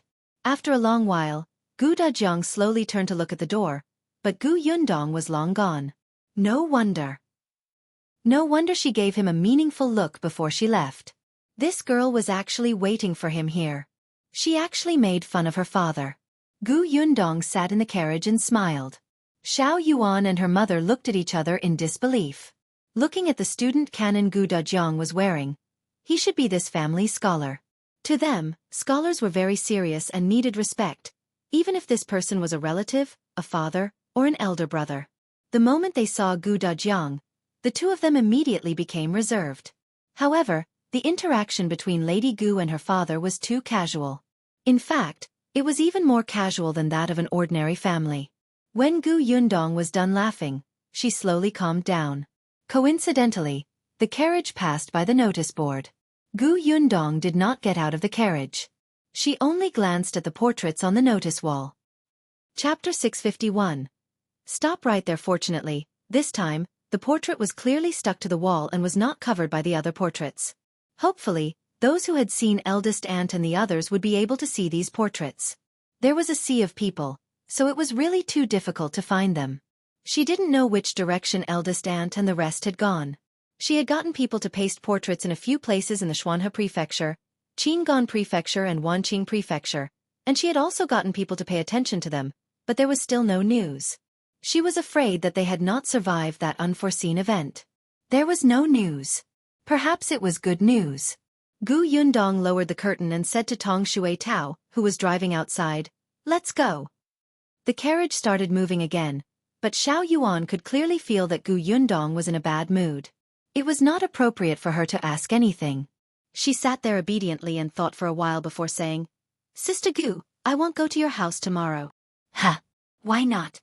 Gu Yundong came back to her senses and was distracted. Xiao Yuan said, "I've taught her everything that needs to be taught. Aunt actually has a lot of experience in raising flowers. She understands some of the things she has to pay attention to after I explain them once. Moreover, with Sister Hongxiu and the others around, there won't be a problem." Gu Yundong nodded. "All right, thank you for your hard work today." "Not at all. Sister Gu bought all our flowers. I'm so happy." Xiao Yuan smiled until her eyes narrowed into a line. "By the way, I still have some flower seeds at home. Sister Gu, do you want them?" Of course. Her mother would definitely like to plant flowers from the beginning. It would give her a sense of accomplishment to watch those seeds germinate and turn from small buds into flowers. After Gu Yundong sent Xiao Yuan and her mother back to their house, she picked a lot of flower seeds at her house. She also saw Xiao Yuan's father. His legs were indeed inconvenient. He could only walk around the courtyard with his walking stick. If he walked too far, he would not be able to take it. However, he really planted a lot of flowers. It was obvious from the fact that the courtyard was filled with more than 10 flower racks. When Gu Yundong entered the courtyard, it was as if she was in a garden. It was very beautiful. After giving Xiao Yuan the money for the flower seeds, she quickly came out with Tong Shui Tao. Tong Shui Tao was still a little emotional. "Actually, I quite like Xiao Yuan's family. Look at her father. He's already in such a state, but he's still working so hard to take good care of those flowers. He can even use them to earn money and maintain the family. He's much better than those people who give up on themselves after getting a little sick." Gu Yundong leaned against the carriage door and smiled. "Yes, that's why Xiao Yuan is so loving." Tong Shui Tao chuckled. At the thought that Miss still had to go to the shop to take a look, she could not help but speed up. However, just as the carriage was about to leave the alley, a word suddenly floated past her ears. "Gus!" Tong Shui Tao was stunned. She could not help but slow down and look at the few people who were talking about Gus. Gu Yundong heard it too. She immediately lifted the curtain and looked out. The voice was already far away, but Gu Yundong could still see the back of the person who spoke. "Mississippi." Tong Shui Tao looked at Gu Yundong. The latter asked her to stop the carriage and jump down from it. She looked at the few people who were slowly walking away and shouted, "Those in front, stop right there." The few people who were talking were stunned. At first, they did not realize that she was calling out to them. One of them turned around and exclaimed when he saw Gu Yundong, "It's you? If you find any errors, ads pop up, ads redirect, broken links, non-standard content, etc. Please let us know report so we can fix it as soon as possible." Chapter 652.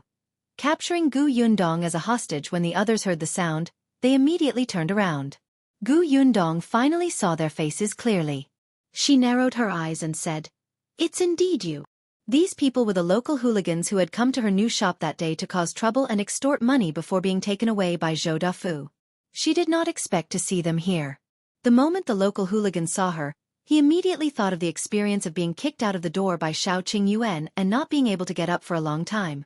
His body subconsciously reacted and wanted to escape. However, with his underlings by his side, he could not lose face. Hence, with his powerful self-control, he finally nailed his legs to the ground and did not move. Then, he realized that the man was not around today. Not only was he not around, but the other man was also not around. There were only 2 women standing in front of him. 2 weak-looking women, and there were so many of them. What was there to be afraid of? He immediately walked forward like a hooligan and stood in front of Gu Yundong. "Oh, it's you. We meet again. We're really fated." Seeing this, the surrounding people did not dare to go forward, but they still shouted from afar, "Miss, run quickly. These people are not good people." F***CK. You're calling me a bad person in front of me? The leader of the local gang turned around to look, but the person who spoke had long disappeared. The local hooligan snorted. He turned around and brushed his hair at Gu Yundong. "Miss, don't listen to their nonsense. We're all good people." Yes. We're all good people." The others immediately echoed and laughed. Gu Yundong only looked at the leader and asked, "I heard you talking about Gus just now. What happened to Gus?" Gus was indeed her shop in Fengkai County. The shop here had not been renovated and the plaque was still being made. Therefore, the Gus that these people mentioned should be from the county. The head laughed even more wildly when he heard that. "Oh, so you heard what we said. Oh, right. You seem to own Gus, right? I heard that the shop we saw that day was also called Gus, right?" Gu Yundong narrowed her eyes. "You really know? Why? Did you ask about us? What did you find out?" Gu Yundong felt that with the current inconvenient traffic, even if they investigated, they would only be able to find a limited amount. The leader chuckled and touched his chin. "You want to know? Sure, I'll tell you. However, I can't do it for nothing. You have to give me some face, right?" As they spoke, a few local hooligans had already come forward and blocked Gu Yundong's path. Tong Shui Tao had never seen these local hooligans, but from their conversation, she could tell that they did not come with good intentions. Hence, she raised her chin slightly and naturally stood in front of Gu Yundong. She asked, "What do you want? Do you want silver?" "Silver? Of course I want it, but it's not enough." The local hooligans laughed. "Your carriage is not bad. You are not bad either." The few of them surrounded them in the middle. Tong Shui Tao frowned. "Could it be that you dare to rob us in broad daylight? You probably don't know that this area is our territory. Even if you're robbed, no one will dare to speak, understand?" Not only did he want to rob, but he also wanted to take revenge. After capturing these 2 women, he could threaten the man who had beaten him to come knocking on his door. If you find any errors, ads pop up, ads redirect, broken links, non-standard content, etc. Please let us know report so we can fix it as soon as possible. Chapter 653. This must be an illusion. The local hooligan had a beautiful plan. He could not help but lick his lips and look at Gu Yundong with a burning gaze. However, there was Tong Shui Tao in front of him, so he couldn't get close. He simply changed his target and reached out a hand to touch Tong Shui Tao's face. The onlookers were furious but did not dare to go forward. After all, they all lived nearby. If you interfered today, these local hooligans would come to your house to cause trouble for your family tomorrow. The other local hooligans laughed as if they were watching a good show. However, just as the leader's hand was about to touch Tong Shui Tao's face, Tong Shui Tao suddenly reached out, grabbed his finger, and pressed it back fiercely. Ah! The leader screamed, his entire face contorting in pain. You still dare to tease me? Tong Shuai-Tao snorted coldly and kicked the leader away. Not only did she kick him out, but she also went forward to beat him up. The others were stunned by this change. One of the local hooligans reacted quickly and rushed forward to help. However, not only was Tong Shuai-Tao strong, but she also had martial arts now. Although it was just fancy moves to a true expert, it was more than enough to deal with a few hooligans. The local hooligan who rushed up to help did not even have time to react before he was directly knocked down. The others instantly stopped in their tracks, not daring to move forward. However, when someone saw Gu Yundong standing there motionless, he ran towards her without thinking. As he ran, he said, You stop. Otherwise, I won't be polite to her. Tong Shuai-Tao turned around and took a look. Before she could say anything, the local hooligan who wanted to hold Gu Yundong hostage was thrown to the ground. The onlookers, the local hooligans. Shopkeeper Pan, who was gloating in the corner and wanted to watch the show, was also speechless. Shopkeeper Pan happened to pass by and saw Gu Yundong and the others surrounded by the local hooligans. He secretly thought that they were finally unlucky this time. He was just waiting to see them make a fool of themselves. He did not expect so many men to be unable to defeat a woman. Shopkeeper Pan's body trembled. He lowered his head and walked away silently, determined that when he saw these two women in the future, he would definitely avoid them. They were too terrifying. Gu Yundong looked at the other two local hooligans who also wanted to attack her and asked, Can we talk nicely now? Obviously not. The two tyrants looked at each other and rushed forward. Gu Yundong frowned. She turned to the side to avoid one of the men's hands and punched the other man in the stomach. Then, she turned around and kicked the other man to the ground. In an instant, 3 people lay on the ground. Coupled with the 2 people on Tong Shuai-Tao's side, the 5 local hooligans did not even have the chance to resist. As for Gu Yundong and Tong Shuai-Tao, their hair was not even messy. The local hooligans were dumbfounded. The leader looked at the 2 of them in horror. They were women, right? They looked weak, right? How could they crush the 5 of them without blinking? This had to be an illusion. He was dreaming. But Gu Yundong was already walking towards him. To the local leader, Gu Yundong was like a demon who was here to take his soul. Help! Why did he want to cause trouble for the 2 of them previously? He wanted to run, but just as he was about to stand up, a sharp pain came from his ankle, causing him to fall back again. Gu Yundong squatted in front of him. Can you answer my question properly? If you find any errors, ads pop up, ads redirect, broken links, non-standard content, etc., please let us know report so we can fix it as soon as possible. Chapter 654. The Zhou family's plan. These people were just asking for a beating. They had to suffer a beating before they were willing to cooperate obediently. It was unknown if they were fond of being physically abused. As expected, the boss nodded hurriedly. Please ask. Since you guys went to Gus, what did you find out? The boss swallowed his saliva. His answer was exceptionally concise. We didn't ask around. It was Steward Zhou from the Zhou mansion who told us about Miss Family. As he spoke, he looked at her carefully. Steward Zhou said that Miss Family only came from a small county city below. She doesn't have any status or background. She opened a shop in the county city called Gus.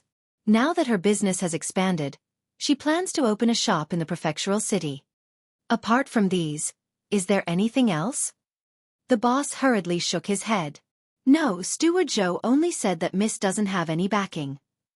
This was enough. Moreover, in just a few days, the information he could obtain was really limited. At most, he knew that Gu Yundong had opened a shop in the countryside and had a few family members. They probably did not even find out that Gu Yundong was once a refugee, right? Gu Yundong understood and nodded thoughtfully. The boss quickly said, I've said everything I know. Can we leave now? One more question. Go ahead. Gu Yundong narrowed his eyes. Since Steward Zhou found out and told you, does that mean that he wants you to do something? To find trouble with us? The boss' heart skipped a beat. Oh my god, why was this girl so smart? It was too scary.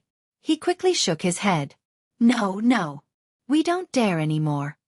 Answer the question. Yes, that's the plan. But isn't your shop still being renovated recently? Steward Zhou asked us to cause trouble on the day you open business. The more he spoke, the lower his voice became. Soon he raised his head and promised, "But don't worry, we won't go." Really? Who would dare to go? These two girls were skilled. That day, when the man hit them, it was even more painful. No matter how many local hooligans they had, they would still be serving themselves to those people like food. Why?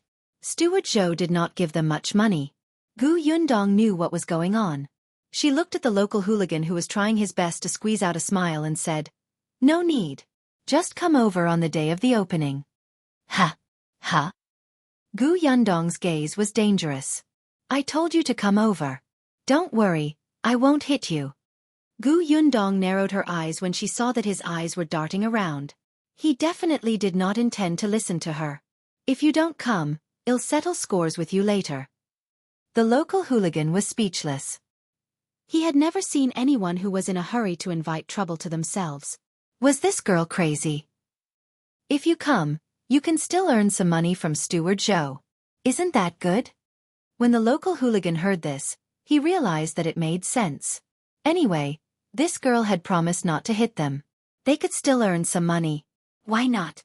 Besides, when the time came, they would stand far away and just pretend to be there. He was dreaming.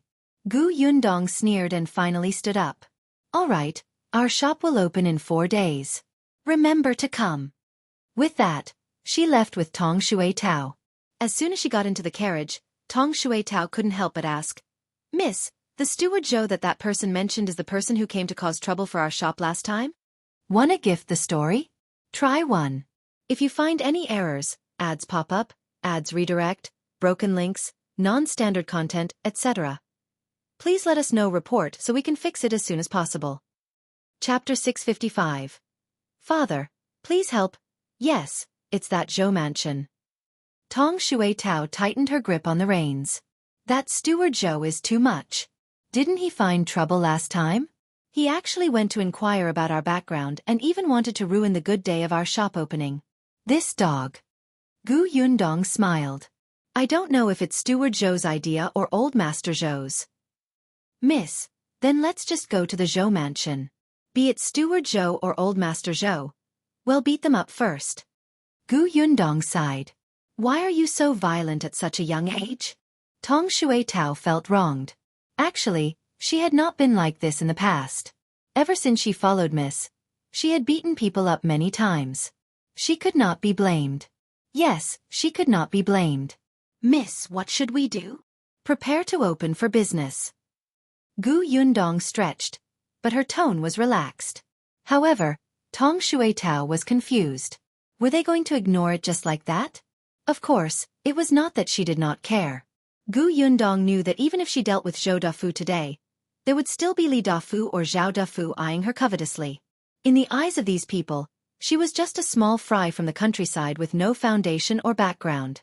In business, she was just a small fry that should be taught a lesson as an example, especially since her shop was in a good location now. When she made a huge profit in the future, she would probably be even more eye-catching. At that time, people who were even more powerful than Zhou Dafu would definitely target her. Since that was the case, it was better to get rid of the problem in one go. The carriage went to the shop. Yundong looked at the progress of the renovation. It was almost done. They could clean it up and let it dry for a few days tomorrow. The good day for opening would be 4 days later. The goods that Xiao Qingyuan was transporting would arrive tomorrow. The publicity work could begin. Feng Danning had wanted to go back after finishing his work, but Yundong asked him to stay. Anyway, they could live in the small courtyard behind the shop, and Zheng Gang was staying here now. On the day of the opening, when others saw the renovation of the shop, they would definitely ask who the master was, which could help Feng Danning with his business. When Feng Danning heard this, he instantly gave up on the idea of going back. He even began to get excited and rubbed his palms together, waiting for the day of the opening. Even the 2 carpenters who came with him were excited, as if many people had already taken a fancy to their skills. They were preparing to take on business. After looking at the shop, Yundong brought Tong Shuai-Tao home. The courtyard was very lively. Not only was Madame Yang looking at the flowers, but even Gu Dejiang was squatting at the side to help her plant them. His face was dirty, and his new clothes were dragging on the ground. There were 2 footprints, one big and one small, on them. They had probably been caused by Madame Yang and Yunka. Gu Yundong rubbed his forehead and asked Gu Dajiang, "Father, don't you have to do your homework?" "It's holiday tomorrow. I'll take a break tonight." It was important to do homework, but it was also important to accompany his wife. It was rare for Lun Yang to be so happy. How could he read quietly in the study alone? It was also necessary to relax appropriately. Gu Yundong's eyes lit up. "Father, are you on holiday tomorrow?" "Yes, why?" Gu Yundong chuckled. "That's good. You can help me." "With what?" Gu Dajiang stood up and patted the dirt off his body. He said bluntly, "Just tell me. I can help you with anything." It was rare for his eldest daughter to ask for his help. Even if he had to climb a mountain of swords or go through a sea of flames, he had to do it. If you find any errors, ads pop up, ads redirect, broken links, non-standard content, etc., please let us know. Report so we can fix it as soon as possible. Chapter 656. Adorable Flier. Gu Yundong could not help but twitch her lips when she saw how serious he was and how eager he was to go all out. Actually, it was not that difficult. It just took some time. The next day, Gu Yundong woke up early and handed a piece of paper to Gu Dajiang. "Father, isn't the shop about to open? After all, this is the first shop we've established in the prefectural city. No matter what, we have to advertise it, right? That's why I specially drew a flyer yesterday. Look, you happen to be on holiday today. Help me draw a few more." "Is this what you want me to help with?" Gu Dajiang took the so-called flyer from her hand suspiciously. A cute little child was drawn on a small piece of paper. The child was holding a large can in his hand. There was also a small bamboo basket tied to his waist, and a few dried fruits fell out. This little child was cute. He had a big head and a small body. He looked very different from the children in reality, but he was very cute. Furthermore, it was very eye-catching. Even one's heart would soften at a glance. Especially since the child was still drooling at the corner of his mouth. His eyes were wide with desire as he looked at the canned food in his hand. He looked like he was drooling, as if the canned food was a delicacy. It made people subconsciously swallow their saliva. It looked very appetizing. Gu Dajiang couldn't help but want to buy it when he saw it. Furthermore, there were words written beside the little person. "In the new shop, anyone who spends more than a tael of silver will be given a delicious preserved fruit." It was simple and straightforward. Many people would probably enter the shop for this portion of dried fruit. 1 tael of silver was too precious to the old Gu Dajiang. How many good things could he buy? He couldn't bear to use it to buy snacks. However, in the prefectural city, based on the classmates Gu Dajiang had known over the past 2 days, many people came from good families. They often went to restaurants for a meal that cost 10 to 20 taels. Moreover, he had also heard many people discussing the canned food they had bought at Jianghu restaurant. To these students, this thing had actually become one of the signs proving if they had connections. There was also an address written under the flyer. Although many people might not know how to read, it was fine as long as they could understand the picture. If they did not know how to read, they could ask others. Gu Dajiang felt that his daughter was really smart to think of such publicity. He immediately nodded and said, "All right, leave it to me. I'll draw as many as you want." I think that most people in the prefecture capital are certain that the canned food in Jianghu restaurant is the most authentic. We will definitely place some flyers at Jianghu restaurant.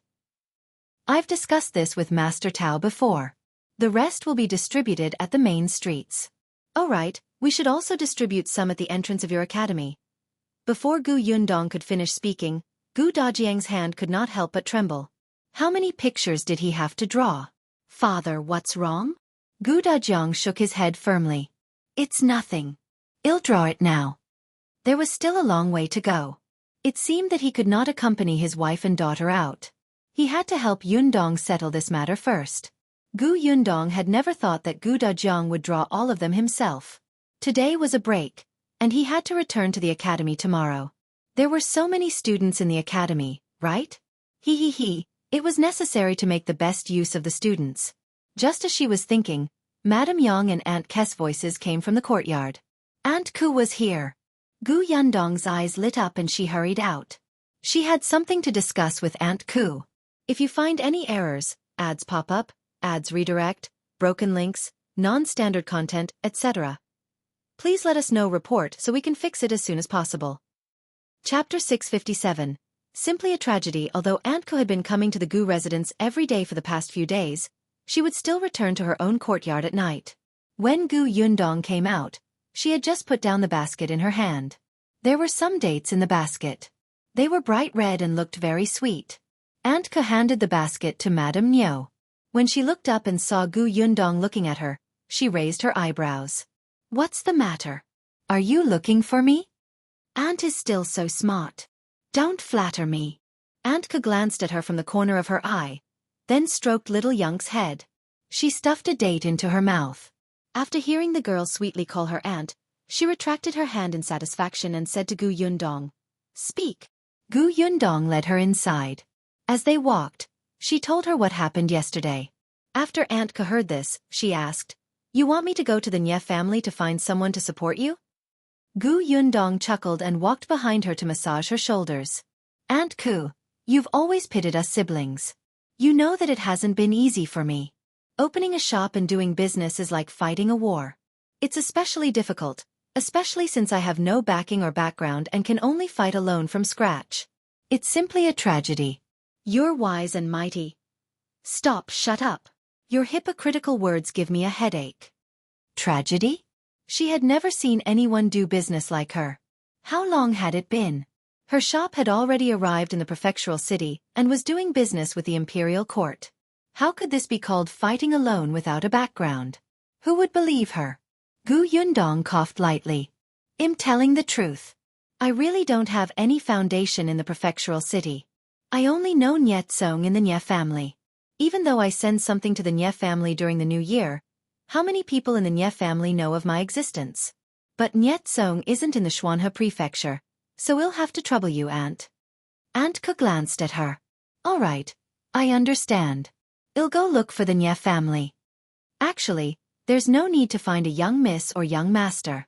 Just find a steward who often walks outside. Those people might not know the young miss and young master of the Nye family, but they were more familiar with the steward." Aunt Ko snorted. I know what I'm doing."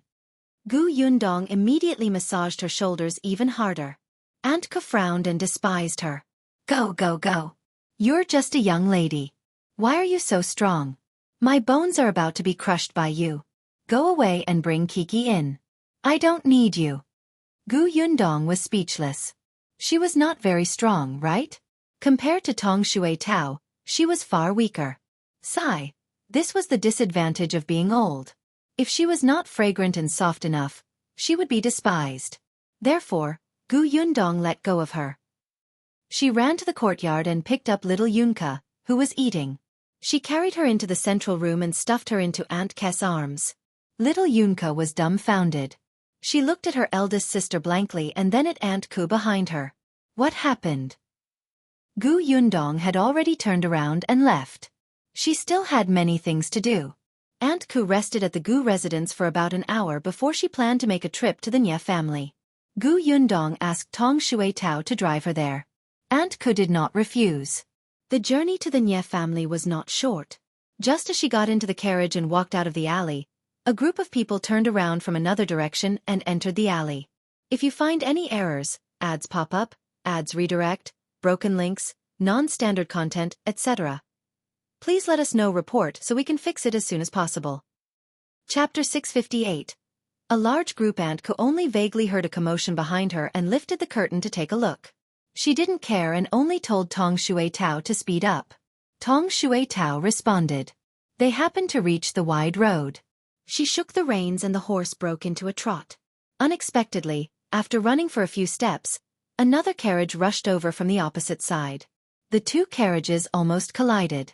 Fortunately, Tong Shui Tao was sharp and quick-witted. The other party was also an experienced driver. At the same time, they turned their horses to the left and right separately, narrowly avoiding a collision. However, when they brushed past each other, Tong Shui Tao saw the other party's appearance clearly. She hurriedly grabbed the reins and stopped the carriage with a whoosh. The other party also saw her and stopped. Aunt Ko, who was in the carriage, had just accidentally bumped into the ceiling and had just sat down. Just as she lifted the curtain of the carriage, she heard a familiar and irritable voice coming from the other party's carriage. What's going on? You can't even drive the carriage steadily. Tell me, what's the use of you? Do you know that I hit my head just now and almost disfigured myself? Aunt Ku immediately smiled. Young Master Lu is still so energetic. The other party was stunned for a moment. Soon, the curtain of the carriage was lifted, and Lu Wei's big head suddenly popped out. There was still a grimace on his face. When he saw that it was Aunt Ku, he immediately smiled. Aunt, where are you going? I'm going to do something. Are you here to look for Yundong and Qingyuan? Who else?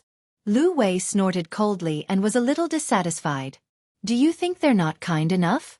I'm such a good friend with them, but they actually came to the prefectural city to open a shop without telling me. If our shopkeeper hadn't sent me a letter, I wouldn't have known. I have to settle the score with them. All of them are inhumane. Aunt Ku actually nodded in agreement. Indeed, then go. Remember to teach them a lesson and let them know how powerful you are. It's best if they cry and beg for your forgiveness. Lu Wei.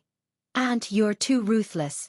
Tell me, did you fall out with the Gu family and want me to charge forward as a borrowed knife? He laughed dryly. Well, it's not that serious. Let's just teach them a lesson. Aunt, don't you have something to do? Go ahead. I'll go to the Gu family now. Goodbye. After saying that, he hurriedly instructed Luan, who was driving, let's go. Aunt Ke looked at the departing carriage and shook her head. Coward Lu, you're the young master of the Lu family after all. Can you have some backbone? Even if you're angry, you have to look angry, right? Lu Wei only heaved a sigh of relief after walking for a long time. The carriage slowed as they entered the alley. However, because of this, he could clearly hear the conversation of the people by the roadside in the alley. Did you see that? A large group of people went in just now. I heard that they went to look for Gu Dajiang. Who do you think they are? How would I know? They don't look friendly. They're most likely here to cause trouble. No way. The Gu family has only moved in for a few days. Why would they provoke so many people? Why not? We don't even know the background of the Gu family. How would we know who they've offended? That's true. I heard that the Gu family came from Fengkai County. They might not be familiar with this prefectural city and have offended some rich and powerful family. When Lu Wei heard this, he panicked and hurriedly called Luan. Quick, quick, quick. Hurry up and go to the Gu residence to take a look. If you find any errors, ads pop up, ads redirect, broken links, non-standard content, etc., please let us know report so we can fix it as soon as possible. Chapter 659. Encountering a problem. Lu Wei's carriage soon arrived at the Gu family's main entrance. Indeed, there were more than 20 people outside the Gu family's courtyard gate. They were all men of different ages and looked like they were really looking for trouble. Lu Wei hurriedly got down from the carriage, stretched out his hand and shouted, Hey, what are you doing? Are you surrounding someone else's house and looking for trouble? A group of people was standing at the door to confirm if this was Gu Dajiang's house. Just as they were about to knock on the door, they suddenly heard a voice behind them. They were so frightened that they trembled and looked back in unison. Lu Wei had already rushed forward and squeezed through them to stand in front of the Gu family's door. He stretched out his hand to block the door. Who are you? What do you want to do? Who are you, brother? The one who spoke was Zhou. He couldn't help but frown when he saw how protective Lu Wei was. This group of people were the students of the Tianhai Academy. There were more than 20 of them in total. It was just that today was a break and they were not wearing the student uniform, so they looked like people who had come to find trouble. The leader was Qi Ting. When he saw Lu Wei acting like a master, he couldn't help but size him up. Lu Wei raised his chin slightly. What are you doing? I'm with the Gu family. Who are you? Tell me your names. If you're here to cause trouble, you have to... Out. Before he could finish speaking, the courtyard door at the back was opened. Lu Wei, who was originally leaning against the courtyard door, lost his balance and fell straight back. Qi Ting's eyes were sharp. He immediately saw the little Gu Yunka standing behind Lu Wei. Seeing that Lu Wei was about to crush her, his expression immediately changed. He rushed forward and pushed Lu Wei away. He picked up Gu Yunka, whose eyes were wide open. Ah! Lu Wei didn't fall back after being pushed like this. Instead, he staggered and hit the door at the side. There was a bang on his head, and Lu Sheng, who was reaching out to help him steady himself, was so frightened that his body trembled. Lu Wei was supported and finally managed to stabilize himself. He immediately wanted to curse. F***ck, F***ck. It was in the same spot as the carriage just now. It hurt so much. He immediately stood up and glared at Qi Ting. You're courting death. Qi Ting raised his eyebrows and said expressionlessly, if I hadn't pushed you just now, you would have fallen to the ground. At that time, your head would have been split into two. Lu Wei. He couldn't help but shiver. When Gu Yundong and Gu Dajiang heard the sound outside, they immediately came out to take a look. At first glance, she saw Lu Wei. Why are you here? Lu Wei heaved a sigh of relief and steadied himself. He looked at her and said, you still have the cheek to ask me? You came to the prefectural city to open a shop, but you didn't tell me. You don't treat me as a friend, right? Gu Yundong turned her head decisively and looked at Qi Ting, who was still carrying Gu Yunka. Why are you here? Lu Wei. Break ties, break ties. Qi Ting put down the little girl, coughed lightly and said, I just came to take a look. We also came to take a look. Voices suddenly came from the door. Gu Yundong was shocked. She looked over and realized that there were more than 20 students standing outside the courtyard. A few of them looked especially familiar. Gu Dajiang hurriedly walked over and warmly welcomed all his classmates in. Lu Wei felt like he had been dealt a critical blow. He looked at Gu Yundong bitterly. Gu Yundong could not ignore it even if she wanted to. She could only turn her head and sigh. It's good that you're here. I just encountered a difficult problem. What problem? Lu Wei instantly perked up. If you find any errors, ads pop up, ads redirect, broken links, non-standard content, etc. Please let us know report so we can fix it as soon as possible. Chapter 660. The acting begins. Gu Yundong glanced at him, then at the 20 students and sighed heavily. Then, she shook her head and left in distress. Everyone was speechless. What the hell was going on? After Gu Yundong entered, everyone could only look at Gu Dajiang. Lu Wei and Qi Ting, who had almost quarreled at the door, asked in unison, what happened? After saying that, they looked at each other in disdain and snorted.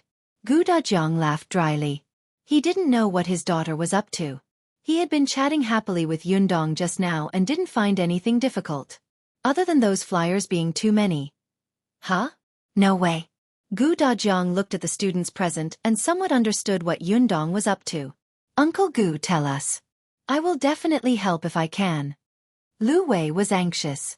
Is there not enough money to open the shop, or is someone bullying you? No. Gu Dajiang quickly waved his hand. Anyway, everyone, come in and have a cup of tea. Don't stand outside.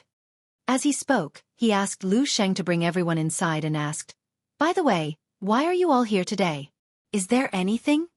He was asking the 20-odd classmates. Lu Wei had already run in to look for Gu Yundong. He was on good terms with Gu Yundong and went to ask her directly. These students stood in the central room obediently. There were too many people, and not enough stools at home. Madame Niu had already run to the neighbor's house to borrow stools.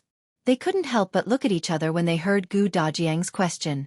Among these students, other than the ones who had a good relationship with Qi Ting, there were also the students from whom Gu Dajiang had taken the 20 paintings when he first went to the Tianhai Academy for Gu Yundong to guide. On today's break, they decided to visit Gu Dajiang together. Firstly, it was to nurture the relationship between classmates. Secondly, it was to invite him out for a walk. At the same time, everyone brought their paintings and asked him to help guide them. However, before they could say their purpose, they heard the lady say that her family was facing a problem. This time, they were too embarrassed to speak. And Qi Ting's goal was the canned food. He wasn't in the academy a few days ago, so he didn't meet Gu Dajiang. He only returned to the Fate Hut last night. Coincidentally, he heard that these people were planning to come to the Gu family today, so he quickly followed. Everyone was chatting and drinking tea. They thought that since the Gu family had something on, should they take their leave and come back another day?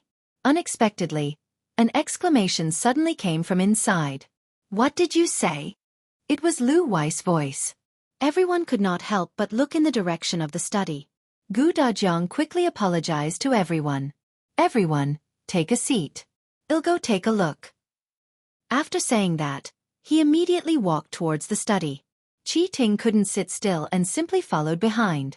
Seeing this, the others looked at each other and walked towards the study one after another. As soon as they got closer, they heard Lu Wei's voice. You have to draw so many, just you and Uncle Gu? It's only 3 days. Can you make it in time? Gu Yundong sighed. I had no choice. I had never thought of advertising it like this. There was no need to draw these flyers. Who knew that I would be targeted by despicable people when I opened a shop? I could only make it bigger so that others would not think that our family is easy to bully. As she spoke, she secretly gave Lu Wei a thumbs up when she saw the students coming over. If you find any errors, ads pop up, ads redirect, broken links, non-standard content, etc., please let us know report so we can fix it as soon as possible. Chapter 659. Encountering a problem. Lu Wei's carriage soon arrived at the Gu family's main entrance. Indeed, there were more than 20 people outside the Gu family's courtyard gate. They were all men of different ages and looked like they were really looking for trouble. Lu Wei hurriedly got down from the carriage, stretched out his hand and shouted, Hey, what are you doing? Are you surrounding someone else's house and looking for trouble? A group of people was standing at the door to confirm if this was Gu Dajiang's house. Just as they were about to knock on the door, they suddenly heard a voice behind them. They were so frightened that they trembled and looked back in unison. Lu Wei had already rushed forward and squeezed through them to stand in front of the Gu family's door. He stretched out his hand to block the door. Who are you? What do you want to do? Who are you, brother? The one who spoke was Zhou. He couldn't help but frown when he saw how protective Lu Wei was. This group of people were the students of the Tian High Academy. There were more than 20 of them in total.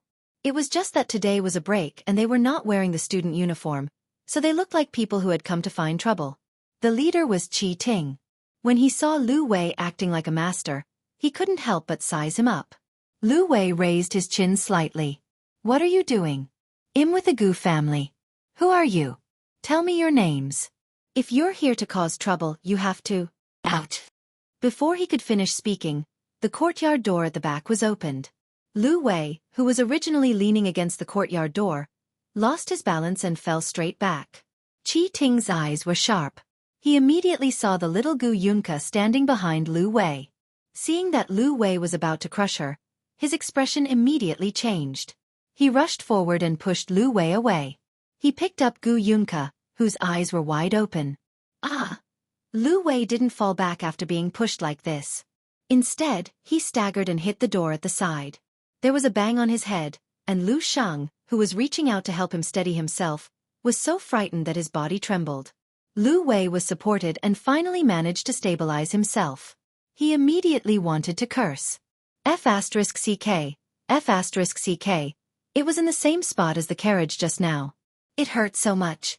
He immediately stood up and glared at Qi Ting. You're courting death. Qi Ting raised his eyebrows and said expressionlessly, If I hadn't pushed you just now, you would have fallen to the ground. At that time, your head would have been split into 2. Lu Wei. He couldn't help but shiver. When Gu Yundong and Gu Dajiang heard the sound outside, they immediately came out to take a look. At first glance, she saw Lu Wei. Why are you here? Lu Wei heaved a sigh of relief and steadied himself. He looked at her and said, You still have the cheek to ask me? You came to the prefectural city to open a shop, but you didn't tell me. You don't treat me as a friend, right? Gu Yundong turned her head decisively and looked at Qi Ting, who was still carrying Gu Yunka. Why are you here? Lu Wei. Break ties, break ties. Qi Ting put down the little girl, coughed lightly and said, I just came to take a look. We also came to take a look. Voices suddenly came from the door. Gu Yundong was shocked. She looked over and realized that there were more than 20 students standing outside the courtyard. A few of them looked especially familiar. Gu Dajiang hurriedly walked over and warmly welcomed all his classmates in. Lu Wei felt like he had been dealt a critical blow. He looked at Gu Yundong bitterly. Gu Yundong could not ignore it even if she wanted to. She could only turn her head and sigh. It's good that you're here. I just encountered a difficult problem. What problem? Lu Wei instantly perked up. If you find any errors, ads pop up, ads redirect, broken links, non-standard content, etc., please let us know report so we can fix it as soon as possible. Chapter 662. Gu Yundong's treatment. Today is supposed to be a break. It's nothing serious, someone said. Besides, we're classmates with your father. He helped us last time. It's only right for us to help him this time. Gu Yundong lowered her eyes. After a while, she looked up. Since you've said so, it's hard to reject your kindness. Thank you for your help. Then, she decisively took out a large stack of paper from the drawer, as well as more than 20 pens, and placed them neatly on the table. There aren't enough tables here. I've already gotten someone to borrow them. When the time comes, everyone make do. Everyone was speechless. Is this how you thank us? Indeed, not long after, Shuang had already instructed someone to bring over a few large desks. In the study, in the central room, even in the dining hall. The desks were set up. There were many scholars living nearby, so it was easy to borrow desks. Even if there was no desk, there were big round tables. Even if some people were unwilling, when they heard that the 20-odd people who came to the Gu family today were all students from the Tianhai Academy, they immediately helped move the tables without a word. It wasn't until they were all set up that the 20 or so students reacted. It seemed like they had been tricked. Especially the few people who followed Qi Ting. They had seen how powerful Miss Gu was last time and should have known her personality long ago. With her intelligence, what big problem could make her frown? She had set up a trap for them. Gu Yundong arranged seats for them and immediately relaxed. She clapped her hands and whispered to Lu Wei, "Thank you. Hee, I did well, didn't I?" Lu Wei was very pleased with himself. Then, he felt that something was wrong. Luan, who was standing not far away, sighed. "Young master, did you forget that you came to settle scores with Miss Gu? Previously, when you saw Aunt Ku, you swore that you'd settle the scores. Why didn't you count the scores and help her for nothing?" Because there were so many people in the family, Gu Yundong did not ask them for help for nothing. After all, they were all her father's classmates, so she had to build a good relationship with them. Therefore, she personally went to the market to pick fresh fruits and vegetables and returned with chicken, duck, and fish. As soon as she entered, she prepared a few plates of fruits and asked Shuang to send them over. She even poured white sugar water for them and even made a bowl of double skim milk for each of them. These were foods that the children highly recommended. Seeing the white and tender double skin milk, these students were stunned. They had never eaten it before. What was this? Even Lu Wei had never eaten it before, but it was obvious that it was good stuff. Didn't they see that Yunka was already digging and eating with a spoon? When the smooth and tender thing entered their mouths, everyone could not help but widen their eyes. Delicious! Zhou could not help but ask, "Miss Gu, could it be that this will be sold in the shop?" Gu Yundong shook his head. "This is not for sale. It's not easy to keep. Our shop sells things that can be preserved for a period of time." Zhou eyes lit up. Then, before he could finish speaking, Lu Wei immediately interrupted him loudly. "Sell me the recipe, sell me the recipe. I'll sell it in Jianghu restaurant." Zhou turned to look at him angrily. This was too unethical. He was the one who thought of it first. Gu Yundong laughed. "All right, I'll tell you how to make it later." Lu Wei immediately became happy. His father even said that he was brainless. Just wait. When he got this recipe and sold it in the restaurant later, it would definitely become very popular and his business would rise to another level. The other students couldn't wait to eat. They were all students and didn't really care about doing business. If you find any errors, ads pop up, ads redirect, broken links, non-standard content, etc., please let us know report so we can fix it as soon as possible. Chapter 662. Gu Yundong's treatment. Today is supposed to be a break. It's nothing serious, someone said. Besides, we're classmates with your father. He helped us last time. It's only right for us to help him this time. Gu Yundong lowered her eyes. After a while, she looked up. Since you've said so, it's hard to reject your kindness. Thank you for your help. Then, she decisively took out a large stack of paper from the drawer, as well as more than 20 pens, and placed them neatly on the table. There aren't enough tables here. I've already gotten someone to borrow them. When the time comes, everyone make do. Everyone was speechless. Is this how you thank us? Indeed, not long after, Shuang had already instructed someone to bring over a few large desks. In the study, in the central room, even in the dining hall. The desks were set up. There were many scholars living nearby, so it was easy to borrow desks. Even if there was no desk, there were big round tables. Even if some people were unwilling, when they heard that the 20-odd people who came to the Gu family today were all students from the Tianhai Academy, they immediately helped move the tables without a word. It wasn't until they were all set up that the 20 or so students reacted. It seemed like they had been tricked. Especially the few people who followed Qi Ting. They had seen how powerful Miss Gu was last time and should have known her personality long ago. With her intelligence, what big problem could make her frown? She had set up a trap for them. Gu Yundong arranged seats for them and immediately relaxed. She clapped her hands and whispered to Lu Wei, "Thank you. Hee, I did well, didn't I?" Lu Wei was very pleased with himself. Then, he felt that something was wrong. Luan, who was standing not far away, sighed. "Young master, did you forget that you came to settle scores with Miss Gu? Previously, when you saw Aunt Ku, you swore that you'd settle the scores. Why didn't you count the scores and help her for nothing?" Because there were so many people in the family, Gu Yundong did not ask them for help for nothing.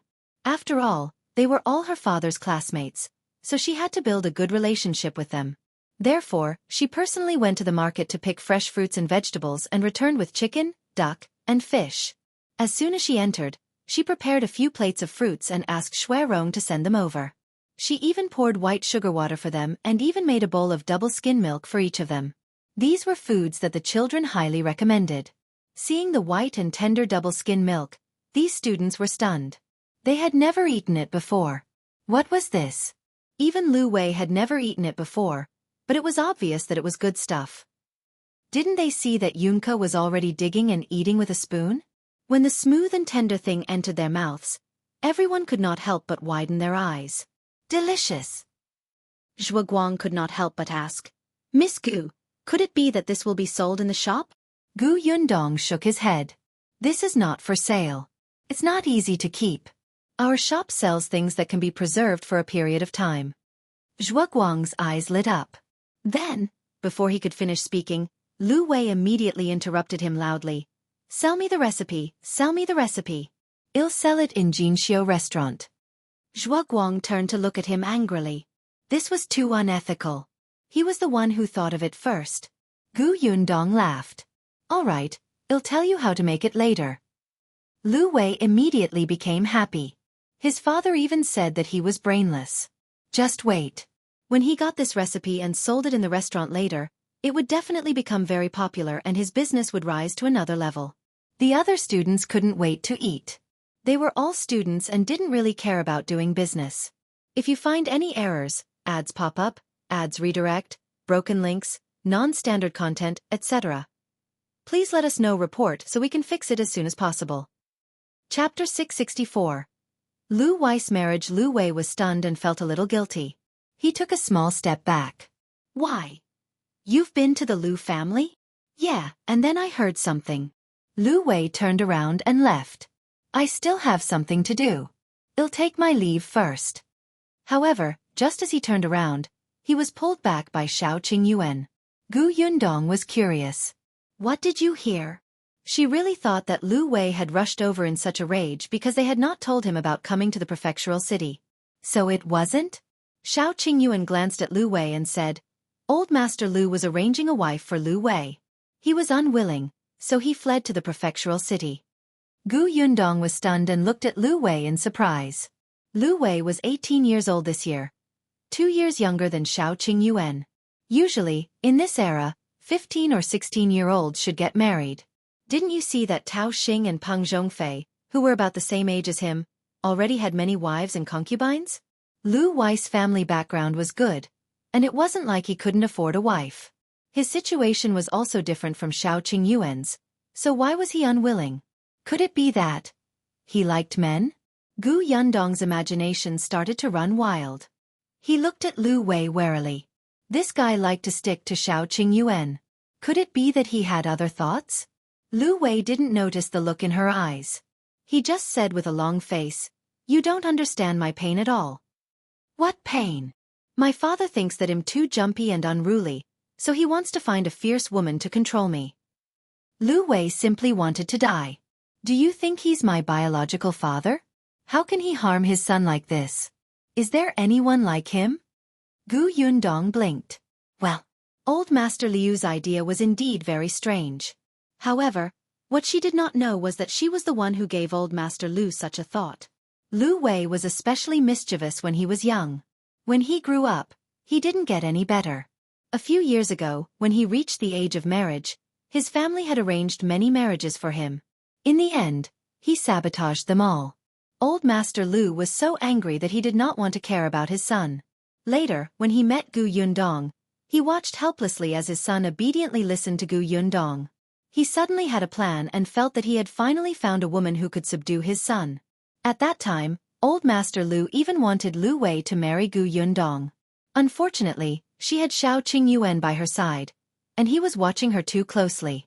So he could only look for other people, but there were too few girls like Gu Yundong. Those who were worthy of his family background were too dignified and not fierce enough. For those who were fierce enough, their family background was not good enough. Gu Yundong was poor at first, but she was capable. If she had a strong temper and was not capable and did not have a family background, old Master Lu would still feel that he had wronged his son. Hence, after half a year, he finally found one. However, his son didn't cooperate and actually ran away. Old Master Lu was so angry that he almost fell sick. Gu Yundong was enlightened after hearing this. She sympathized with Lu Wei. In ancient times, parents had always been in charge of marriage. For someone like Lu Wei, it was already good enough that his father didn't use him for business alliance. In short, I'll hide in the prefectural city for now. I'll return after this storm passes. Besides, aren't you opening in a few days? I'll help you. After saying that, Lu Wei quickly threw this matter to the back of his mind and went to work happily. Luan watched from the beginning to the end and complained in his heart, "Young master, didn't you say that you would settle scores with them? Can you succeed once? This is too tragic. If you find any errors, ads pop up, ads redirect, broken links, non-standard content, etc. Please let us know report so we can fix it as soon as possible." Chapter 664. Lu Wei's marriage. Lu Wei was stunned and felt a little guilty. He took a small step back. "Why? You've been to the Lu family?" "Yeah, and then I heard something." Lu Wei turned around and left. "I still have something to do. I'll take my leave first." However, just as he turned around, he was pulled back by Xiao Qingyuan. Gu Yundong was curious. "What did you hear?" She really thought that Lu Wei had rushed over in such a rage because they had not told him about coming to the prefectural city. "So it wasn't?" Xiao Qingyuan glanced at Lu Wei and said, "Old Master Lu was arranging a wife for Lu Wei. He was unwilling, so he fled to the prefectural city." Gu Yundong was stunned and looked at Lu Wei in surprise. Lu Wei was 18 years old this year, 2 years younger than Xiao Qingyuan. Usually, in this era, 15 or 16-year-olds should get married. Didn't you see that Tao Xing and Peng Zhongfei, who were about the same age as him, already had many wives and concubines? Lu Wei's family background was good, and it wasn't like he couldn't afford a wife. His situation was also different from Xiao Qingyuan's, so why was he unwilling? Could it be that he liked men? Gu Yundong's imagination started to run wild. He looked at Lu Wei warily. This guy liked to stick to Xiao Qingyuan. Could it be that he had other thoughts? Lu Wei didn't notice the look in her eyes. He just said with a long face, "You don't understand my pain at all." "What pain?" "My father thinks that I'm too jumpy and unruly, so he wants to find a fierce woman to control me." Lu Wei simply wanted to die. "Do you think he's my biological father? How can he harm his son like this? Is there anyone like him?" Gu Yundong blinked. Well, old Master Liu's idea was indeed very strange. However, what she did not know was that she was the one who gave old Master Lu such a thought. Lu Wei was especially mischievous when he was young. When he grew up, he didn't get any better. A few years ago, when he reached the age of marriage, his family had arranged many marriages for him. In the end, he sabotaged them all. Old Master Lu was so angry that he did not want to care about his son. Later, when he met Gu Yundong, he watched helplessly as his son obediently listened to Gu Yundong. He suddenly had a plan and felt that he had finally found a woman who could subdue his son. At that time, Old Master Lu even wanted Lu Wei to marry Gu Yundong. Unfortunately, she had Xiao Qingyuan by her side, and he was watching her too closely. So he could only look for other people, but there were too few girls like Gu Yundong. Those who were worthy of his family background were too dignified and not fierce enough. For those who were fierce enough, their family background was not good enough. Gu Yundong was poor at first, but she was capable. If she had a strong temper and was not capable and did not have a family background, Old Master Lu would still feel that he had wronged his son. Hence, after half a year, he finally found one. However, his son didn't cooperate and actually ran away. Old Master Lu was so angry that he almost fell sick. Gu Yundong was enlightened after hearing this. She sympathized with Lu Wei. In ancient times, parents had always been in charge of marriage. For someone like Lu Wei, it was already good enough that his father didn't use him for business alliance. In short, I'll hide in the prefectural city for now. I'll return after this storm passes. Besides, aren't you opening in a few days? I'll help you. After saying that, Lu Wei quickly threw this matter to the back of his mind and went to work happily.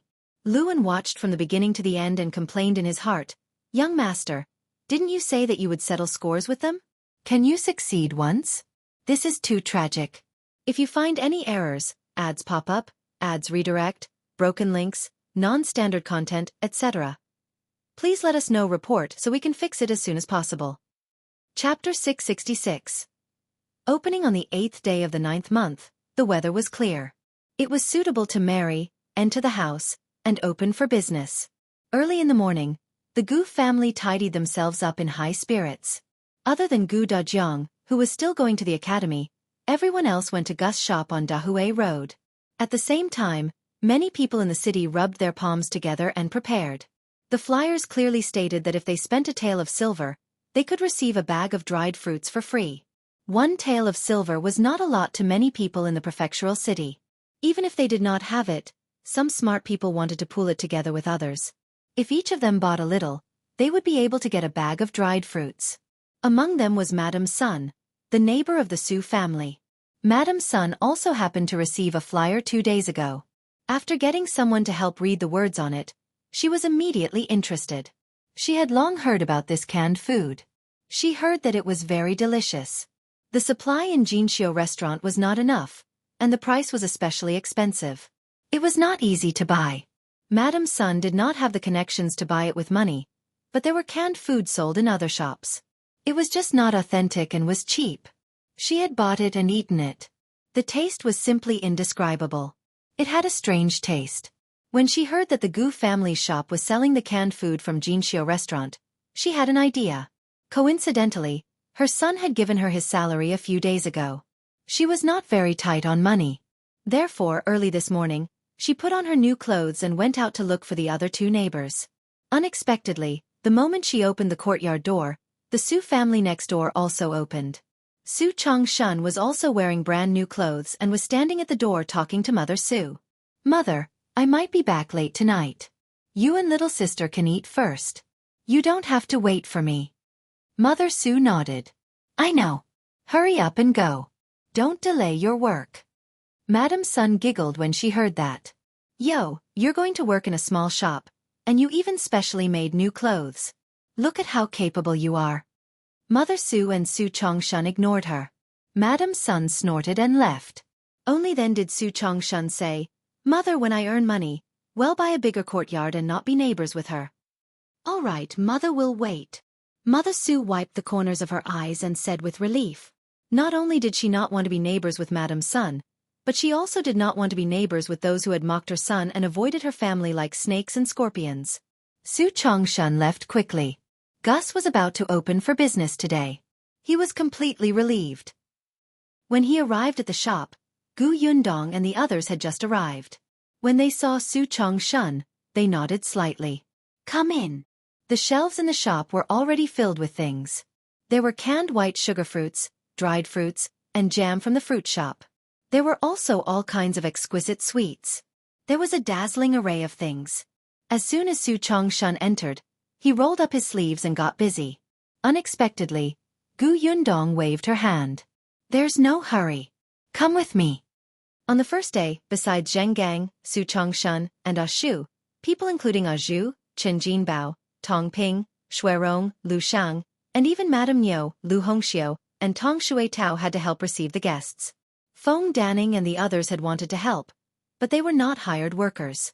Moreover, she had enough manpower, so Gu Yundong did not agree. She only said that they should rest in the backyard. If anyone asked about the renovation of the shop, she would bring them over. They followed Gu Yundong into the backyard and saw her get someone to bring out a large box from a room. "If you find any errors, ads pop up, ads redirect, broken links, non-standard content, etc., please let us know. Report so we can fix it as soon as possible." Chapter 667. Work clothes. Everyone was puzzled. Gu Yundong had already opened the box and it was filled with many clothes. Gu Yundong took out a piece from inside and said, "The shop is opening today. In order to make it easier for the customers to find the shop assistants, everyone's clothes are the same. I asked a ready-made clothes shop to make this a few days ago. I only received it last night. Everyone, go to the house and change after taking it." The clothes in Gus' shop had always been the same. It was the same in the county city. At first, the clothes for Zhanggang and Zhuangzi were bought from a ready-made clothing store. Later on, Shen Sitian came. She was good at this and was fast. The clothes she designed were all good-looking. Gu Yundong asked Shen Sitian to help. Firstly, it was to take care of her business so that she could earn more money. Secondly, she could do better than in the ready-made clothing shop. She could satisfy all of Gu Yundong's requests. Until now, Zhanggang and Zhuangzi had 2 sets of clothes every season. The treatment was already very good. At the very least, Zhuangzi was very happy. Every time he was given new clothes, he was happy to clean the shop from top to bottom. Now that she was in the prefectural city, she naturally had to do the same. However, Shen Sitian was not around, so she could only get the ready-to-wear shop here to help make it. "Uncle Zhang, this is yours." Gu Yundong handed him the set of clothes. Zhang Gang was already very calm. After all, he had accepted work clothes many times. However, with new clothes to wear, who wouldn't be happy? In the end, he was still happy. However, Su Chongshan was not calm. When his name was called, he was in a daze. It was only when he received the clothes that he looked up in shock. The shop still cared about the shop assistant's clothes? This was too good. Not only was the salary high, but there was also free clothes. He looked at the clothes he was wearing and touched the clothes in his arms. He realized that the clothes given by the boss seemed to be made of better material. There were not only clothes for men, but also those for women. However, they were different. The women's were better looking and their colors were brighter. The people who received the clothes were overjoyed. Seeing that it was getting late, they quickly turned around and went into the house to change. When they came out, they looked brand new. Other than the fact that Zhang Gang's clothes were different, the shop assistant's clothes were all the same. There was a word "gu" on their arms, but this word could be removed. If the clothes were old and they wanted to give them to others to wear, they could just remove the word. "All right, everyone has changed. We can start preparing now. The shop will open at 8 in the morning. There's still an hour left. Everyone, prepare the tea and food. Don't miss it." After she finished speaking, everyone went to prepare. Not long after, Aunt Ku arrived. Gu Yundong had been looking at the time. Seeing that it was almost time, she quickly got someone to prepare firecrackers. "Open now!" When the time was up, she had a smile on her face as she waved her arm and shouted. As soon as the door opened, the shop assistants in uniform immediately stood on both sides. Xiao Qingyuan ignited the firecrackers. Soon, crackling sounds sounded on the street and instantly spread far away. Zhou Dafu, who was sitting in the carriage, paused. He narrowed his eyes slightly and asked Steward Zhou, "Is it open?" "Judging from the commotion, it should be open," Steward Zhou replied respectfully. "Don't worry, old master. I've already prepared everything." As he spoke, his expression was vicious. He blamed all the injuries he had suffered on Gu Yundong and the others. Today, he was going to make sure that Gus could not continue operating. If you find any errors, ads pop up, ads redirect, broken links, non-standard content, etc., please let us know report so we can fix it as soon as possible. Chapter 668. Waiting to cause trouble. How could Zhou Dafu not be furious?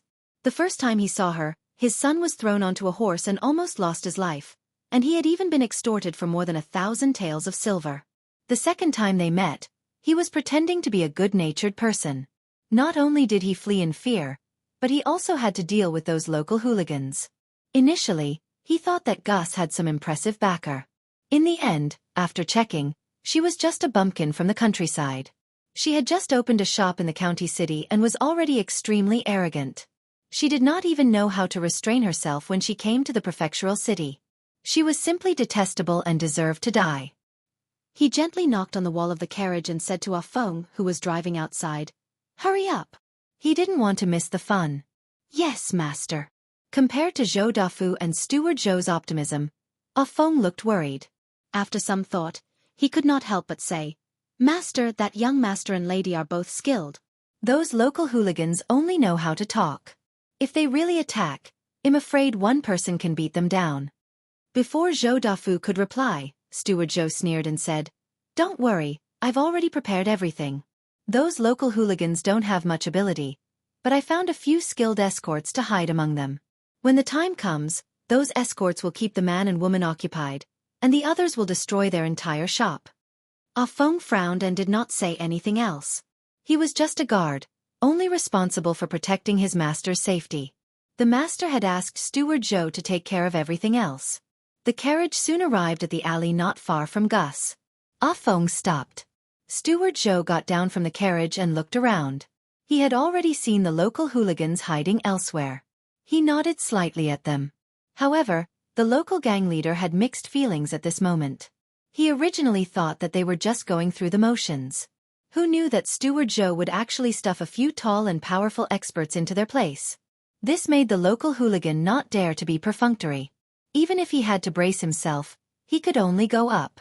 But on second thought, with these experts around, what was there to be afraid of? He was not afraid. He could take revenge on the man and the two women. Steward Zhou whispered to Zhou Dafu, who was in the carriage, "Master, those local hooligans are also here. They're waiting for our orders. When should we take action?" Zhou Dafu looked in the direction of Gus. Gus had already opened. Gu Yundong and Xiao Yuan were standing outside. The firecrackers had just ended and there were already people walking in. He snorted softly. "Let's wait a little longer. The door has just opened. It'll be lively when there are more people later." "Understood." Steward Zhou nodded and looked in the direction of Gus. After a while he muttered, "I didn't expect there to be so many people. Didn't they distribute the paintings on the street a couple of days ago? They only know how to do such fancy things. Look, most of the people are here for the free bag of dried fruits after paying a tael of silver. They're all commoners who are greedy for small benefits and don't have much money." Steward Zhou nodded in agreement. After all, those people were not dressed well and all of them were timid and hesitant. But soon, he frowned and saw a familiar figure striding into Gus' shop. "Master, that person seems to be." Zhou Dafu also saw it and immediately frowned.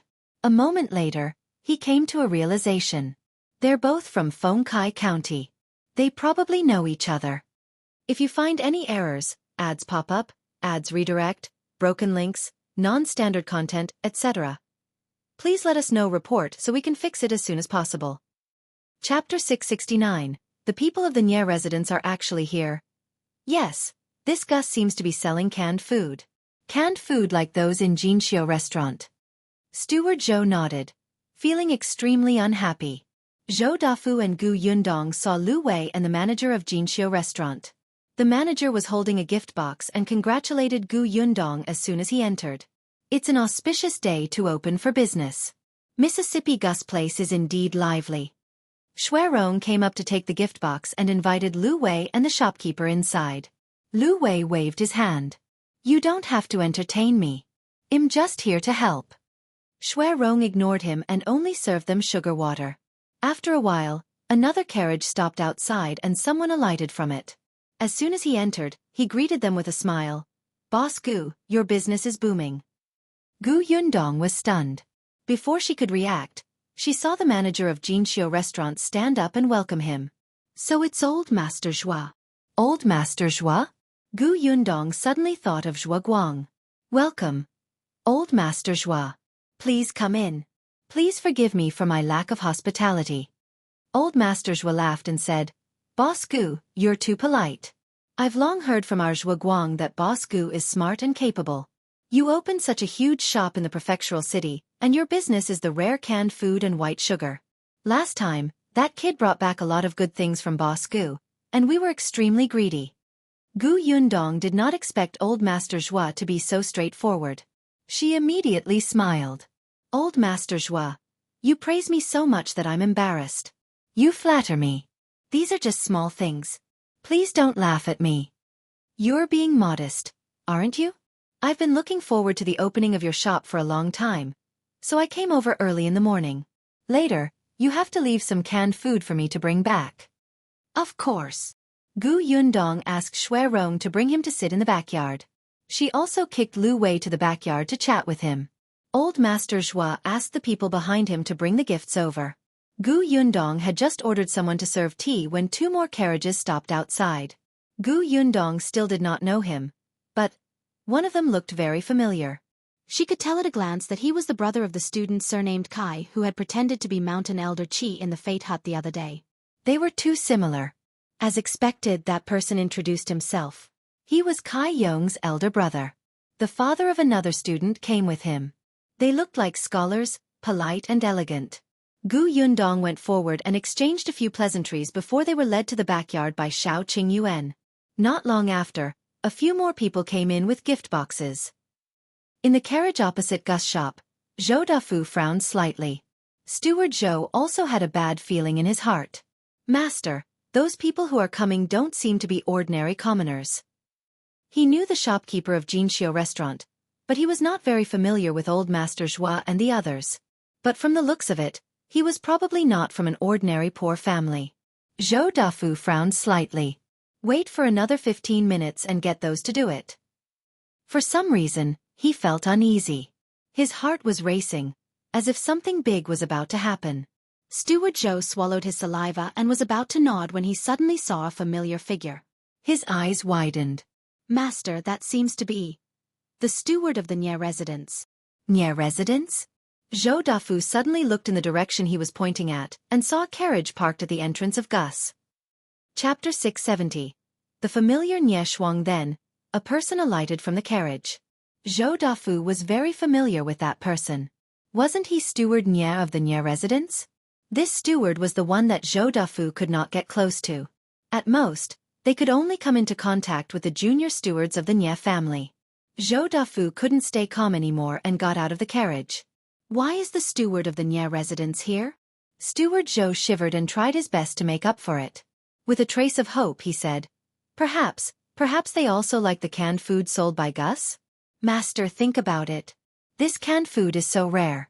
The Nye family might also want a share of it, so they came to pressure Gus? As soon as he finished speaking, the steward turned around and respectfully walked to a carriage at the back. He personally lifted the curtain.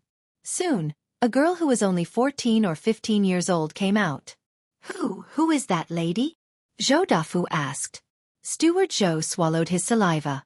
To be respected by that steward, I'm afraid. She's the young lady of the Nye residence? Gu Yundong did not expect the eldest daughter of the Nye family to come personally. She had told Aunt Ku that it was enough as long as there was someone in charge. Unexpectedly, not only did the steward come, but this girl called Nye Shuang also appeared at the door of Gus. As soon as she arrived, she walked towards Gu Yundong, who was at the door. She held her arm as if they were close friends. You're Miss Gu, right? My brother told me about you, and Aunt Ku kept praising you. I've wanted to see you for a long time, but I never had the chance. I couldn't go to Yongfu village when you were there. I finally meet you today. Aunt Ku glanced at her. All right, it's your first time meeting and you're already pulling each other. Where are your manners? Although this is the first time we've met, we've been remote friends for a long time. I've long heard of Miss Gu. Aunt Ku tugged at her. All right, so be it. Don't stand at the door and block the customers. There are so many people. What if you bump into them? Shuang stuck out her tongue. Antka pulled her inside, but she still turned to Gu Yundong indignantly and said, "I'll talk to you later when you're not busy anymore. By the way, the food at your shop is delicious. We really liked the gifts from the previous 2 times. My father originally planned to come personally to congratulate you on your opening today, but unfortunately, he's occupied with something. I've come on behalf of him. My father asked me to thank you." Steward Zhou, who had quietly run to the door of Gus to ask about the specific situation, happened to hear these words. His face immediately looked as if he had been struck by lightning. Then, what did eldest Miss Nye say? Did she mean that Boss Gu had known the Nye family for a long time and was so familiar with them that they had sent each other gifts twice? Was old Master Nye planning to come personally for the opening of such a small shop? In the end, he could not come, so he sent eldest Miss and the steward over? Gus was so close to the Nye family? Steward Zhou was in a daze, but Gu Yundong shook her head and laughed as she watched Antka take Nye Shuang away. Before she could say a word, Nye Shuang had already finished speaking. However, Nye Shuang's personality was straightforward. There was also old Master Nye. Indeed, the more successful someone was, the more low-key and humble they would be. She had learned a lesson. Gu Yundong thought for a moment and called Lu Hongxiu over. "Go to the kitchen in the backyard and take out the food box I placed in the cupboard. Offer Miss Nye a portion of the things inside." As she spoke, she handed Lu Hongxiu a key. Lu Hongxiu quickly responded and hurried to the back. Chapter 671. This is milk tea. There was indeed a cabinet in the kitchen. Lu Hongxiu didn't know that Miss had brought a food box with her when she left in the morning. She carefully took out the food box and removed the lid. There was a rather large ceramic pot inside. Lu Hongxiu was stunned for a moment. Just as she was about to open the door, she heard footsteps outside. In the next moment, her sister, Lu Hongqiao, appeared with second Mississippi. Gu Yunka ran to her and climbed up the stool. Her eyes lit up when she saw the ceramic pot. "Sister Hongxiu, do you know what this is?" Lu Hongxiu opened the box and saw water inside. No, it wasn't water. The color was a little turbid, like beige, but it was lighter. However, it emitted a strong sweet fragrance that made Lu Hongxiu swallow her saliva. She looked at Gu Yunka, who seemed to know it very well, and asked with a smile, "Does second Miss know what this is?" "Of course, this is milk tea." The little girl was very proud. Her chubby little hand took the porcelain spoon at the side and gently stirred it. When she picked it up again, there were a few brown beads in the spoon. "This is delicious." The young lady put down the spoon and slid down from the stool. She took out a cup and handed it to Lu Hongxiu. Lu Hongxiu looked at the young lady's eager expression and knew that she really wanted to drink it. She didn't know whether to laugh or cry. "Second Miss, if you want to drink it, you have to ask first Miss first." The little girl pouted. "No, I don't want to drink it." Lu Hongxiu was puzzled. Lu Hongqiao explained. Second Miss drank it before she left and knew that it was called pearl milk tea. She was afraid that sister didn't know, so she came to tell her. Lu Hongxiu was stunned. She looked at the little girl warmly. "Thank you, second Mississippi." As she spoke, she carefully scooped out the milk tea. Then, she covered it again and placed it in the cabinet. She carried the milk tea out. Nye Shuang was on the second floor. The backyard was filled with men, so it was inconvenient for a lady to come. The scenery on the second floor was good and the view was great. Nye Shuang liked it very much. However, she was alone at this moment. Other than the maidservant, there was no one to talk to. She could only look at the environment on the second floor. With one look, she realized that this place was actually different from the restaurants and tea houses she had seen in the past. There were a few tables on the second floor. They were not very big. Some were round, some were square, and some were rectangular. Then, there were a few small stools and small chairs. What was strange was that be it the stools or chairs, there were soft cushions on them. It was especially comfortable to sit on. There were 2 long chairs in the empty space. There were also soft cushions on them. She felt like she could lie on them and sleep. The table was white and looked refreshing. There were wooden carvings and some books on the cabinets on the left and right. Nye Shuang thought that they were the boring 4 books, 5 classics, or female commandment. In the end, she took some out and flipped through them. Whoa, storybooks? Nye Shuang's eyes instantly lit up. Heavens, What kind of godly place was this? She felt that she could stay here for the entire afternoon without moving. As long as she had a storybook, it was enough. Yes, there was also Go at the side. There was also a brush, ink, paper, and inkstone that she seemed to be able to write and draw with. Shuang was a little excited. Could she get a few friends to play chess and read books with her later? Just as she thought about it, Lu Hongxiu came up. She was carrying a tray with fruit, food and a cup on it. Tea supposedly? Miss Nya, my miss specially prepared this for you. This is the preserved fruits and canned food sold in the shop. There are also snacks. This is milk tea.